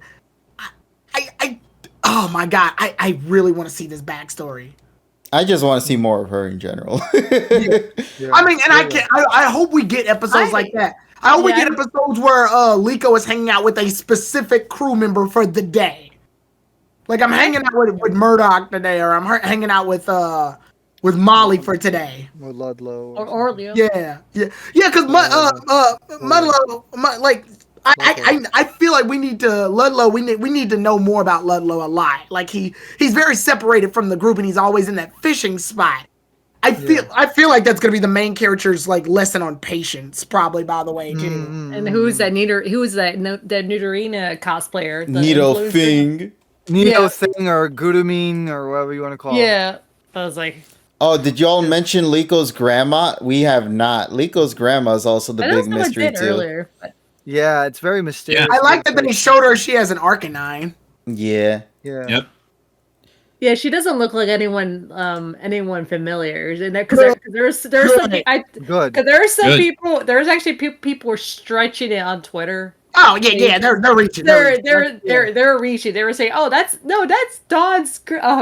That's what's it, Grandma? That's they being Joanna. I was like, yeah, and now they're reaching. They're reaching. That's reaching. That's reaching. Yeah, I was like, I don't see they're it. attention seekers. That's all they are. No, there are theories that make sense, but then there are those that go. No, I don't see any relation. I'm like, no. Yeah, I do genuinely think that the whole Ludlow is Nito thing would be funny as hell, though. I'm really hoping that like behind that costume is genuinely just a kid. That would be the funniest twist right there. But hey, the mystery. I'm more focused on Team Molly though. Team Molly. Also, Lyko might come from a rich family, which we might actually get the answer to that in next week's episode if they go to. I was wondering about that too because I was like, who? I was like, I wonder her like. Remember, think about it. She came from another region to go to school in Kanto and has paid specifically for these group of people to keep her on watch. There is a lot of financial shit that we probably don't know about her. And also kind of was wondering like how the hell Amityville knew about the pendant and then Liko's grandma. So that's yeah, there's just so much mystery behind this. Yeah, that's why I kind of love it. I love mystery. Yeah, once again, since we don't have to, and also, I want to be clear on something. I've never been the fan, especially with how Journey's treated it, of like, sometimes I would prefer if the series follows the tradition of the main storyline of the Generation game, because I really liked a lot of the Sword and Shield game, and I was hoping that the anime would have like fleshed out a lot. Don't worry, I got water. I was hoping that the anime would have fleshed out more of the Sword and Shield side of the story. But it never did, obviously. So this one, I was thinking, okay, well, at least go a little back and try to do the story of Scarlet and Violet, right? Nope, they're doing their own thing. But in this context, I'm perfectly okay. Why? Because there's no history of 25 years prior to this point. This is all completely fresh. It can be its own thing. It could still focus on Pokemon that are currently the hot thing at this generation, but it doesn't necessarily need to be tied to the regional and honestly, they need an anime like this because the stale and repetitiveness. People would say for Satoshi's character, it was just basically a crux, of keeping the series alive. But now that you give the writers and directors creative freedom to create their own story in this Pokemon world, we are already seeing leaps and bounds better storytelling. Yeah. Honestly, I'm thinking on the back of my head, like this story that they're making right now has been in development for how long now, but they never were able to kind of actually put it out there because they had to be held back by the story of Ash and Pikachu. Because the things they're doing right now with the Rising Voltaclers cannot work with Satoshi being involved. No. At all. No. It has to be through the lens of a new protagonist in certain situations like what we saw here. Because knowing Ash, he would be the one to start the shit up. So I'm liking how things are shaping up with this story. Everything has its reason. Every character has their role. Now it's time to see how they effectively play them out in the story of Horizons. Yeah, and also the cast of characters, the diversity of characters is making it very real, like appeal to a whole lot more group of people. Mm-hmm.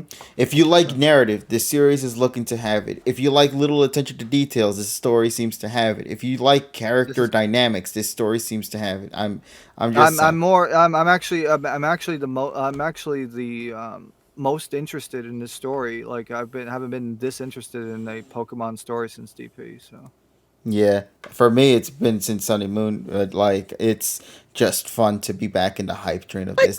I like the fact that in the opening too, we see that there's more Pokemon on Rising Voltaclers. Oh, it's like a ton. It's like where are they coming out of the fucking woodwork and shit. That means that Rising Voltaclers, each member is going to catch more Pokemon. Like for example, the cook Murdoch, he hasn't caught Alcremie yet.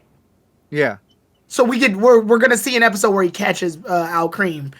Quaxley's not on the crew. Yeah, no, Quaxley's on there. Oh yeah, he's on there. Quaxley's already on the boat. We just don't know who owns it yet. Yeah. But and if Fuecoco has no owner either, it's just sort of existing. Yeah, it's a wild mon also. Yeah, but every Pokemon that's on the crew now has like some form of a purpose. The cool thing, dude, I love Noctowl so much, bro. He is a wild Pokemon. He's not part of any character. He's just sort of being chilling there with the others. And he's like the scout. He's just looking. I love that shit so much. There's just so much with this story that I'm excited to see how it's going to continue to play out. And if they keep adding more mons, that just means more variety is going to be added. But you know what's also the other cool thing, though, Tyrone?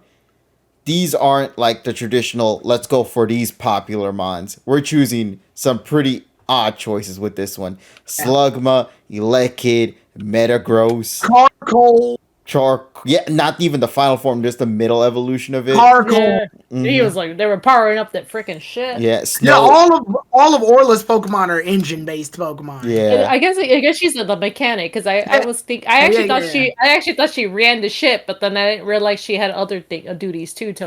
She runs like the boiler room and the engine and stuff like that. She's mechanics. Yeah, the little detail where because the battlefield broke. And so they had to fix it, and then the protective barrier. So they're like, we had to fix it. Yeah, she's the one working on that. And once again, they're also breaking certain traditions too with some of that, where it's usually like a male mechanic that does the things in the show, and instead it's just a female here with this one, and she's doing all the heavy lifting when it comes to the ship specs and all that shit. I love that. I love that it's none of the trainers that actually commands the ship. It's a fucking yellow rodent that's taking control of it. I like. There's just so many cool things about this show. And then the chef himself, who's just this big muscular guy, and he's cooking the most beautiful looking sweets that you could think of as well. It's like it's breaking the mold of what's normally expected from a show and just going polar opposite. And I prefer that. Keep me surprised on all angles. I feel like they did get some inspiration from the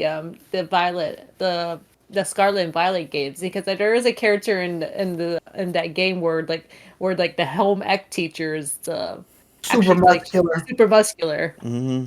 So I was wondering, like, they got like some inspiration. Maybe. Only time will tell. But I'm very curious. But once again, the cool thing is we don't even know their backstory either. So that just leaves room for us to learn more of how they became who they are today. So very excited for that. And most importantly, I can't wait for the next episode, man. This is the first. Listen, I know this might sound weird, but I said this before in the previous one. This is the first time I'm jumping into the series where I'm purposely making sure I'm not watching the spoilers for next week's episode. I am completely blinded by that. I'm not bothering to look into it. I'm just going into the next episode knowing nothing. And genuinely speaking, though, it's been a lot of fun that way. And the community seems to be approving of that idea too. So. It's a good time on that. This is the series. We're all starting fresh. We're all starting clean. Might as well try to go as fresh as possible, because I know the first 3 episodes, they kind of spoiled things a little too harshly with certain things, like how they did for episode 3. They kind of spoiled a lot of what was going to happen in the episode. And from what I've been told, episode 4's preview kind of goes a little heavy on the spoiler front too. So thankfully I haven't watched them yet, but that's what's going to make it more exciting when we get into it.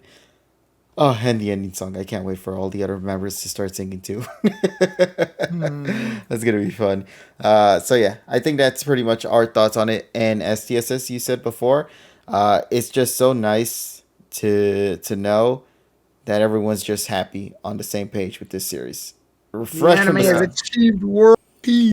Horizons, all you needed to do was just create a good show and everybody's on the same page, bro. That makes me happy. Yeah.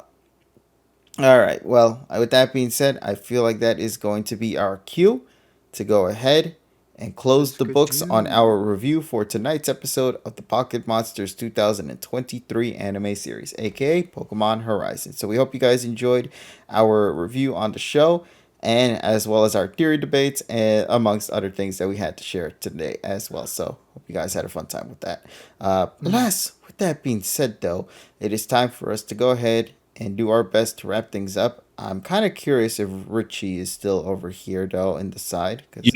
Okay, there he is. Because I know he said you wanted to share something at the end of this before we go and wrap things up, Richie. So that's why I wanted to make sure. Unfortunately, I'm gonna have to be that. I'm gonna have to pull that bullshit that some animes like to do, where they tease you some shit, but we don't necessarily tell you, because first of all, we want you to still watch the podcast next week. So yeah. So right now, today is April 24th.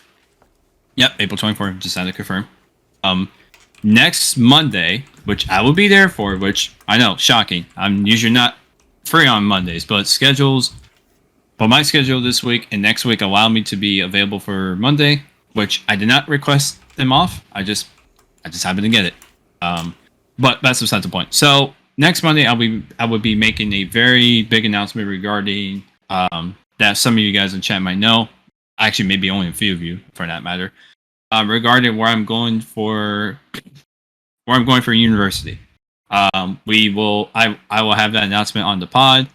Now, whether or not that'll be at the beginning or the end, well, just like they say, you'll just have to find out. So be on the lookout for next week because I can't wait to make that announcement on the PokéPod. And what better way to do it than to be making that announcement with the best podcast ever. So I will see you all next week with the announcement. So stay tuned. Alrighty.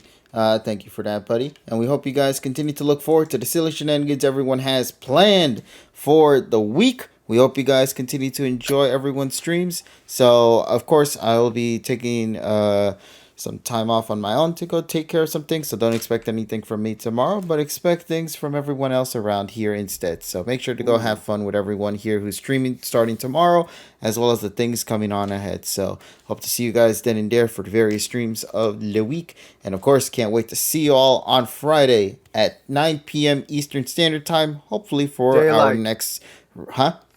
Daylight. Oh, what daylight? EDT. We are in daylight time right now. 9 p.m. EDT. I always kept saying EST for like the longest time now. Yeah, because nobody's ever fixed that. Yeah, because you want to know why? Because the lack of daylight savings time is broken us all. Because remember, it's the first Sunday of November to the second Sunday of March. That's standard time. Everything else is daylight. They should just make the whole thing one time zone and that's it. Yeah. One day. No. Damn, Tara. No. Why you do that? Why you do that to us? No, because America does that. It would be like, we need to just follow the Celsius rule. No. Oh. It's like, no, bro. Why don't we just follow the metric system? No. We do things differently.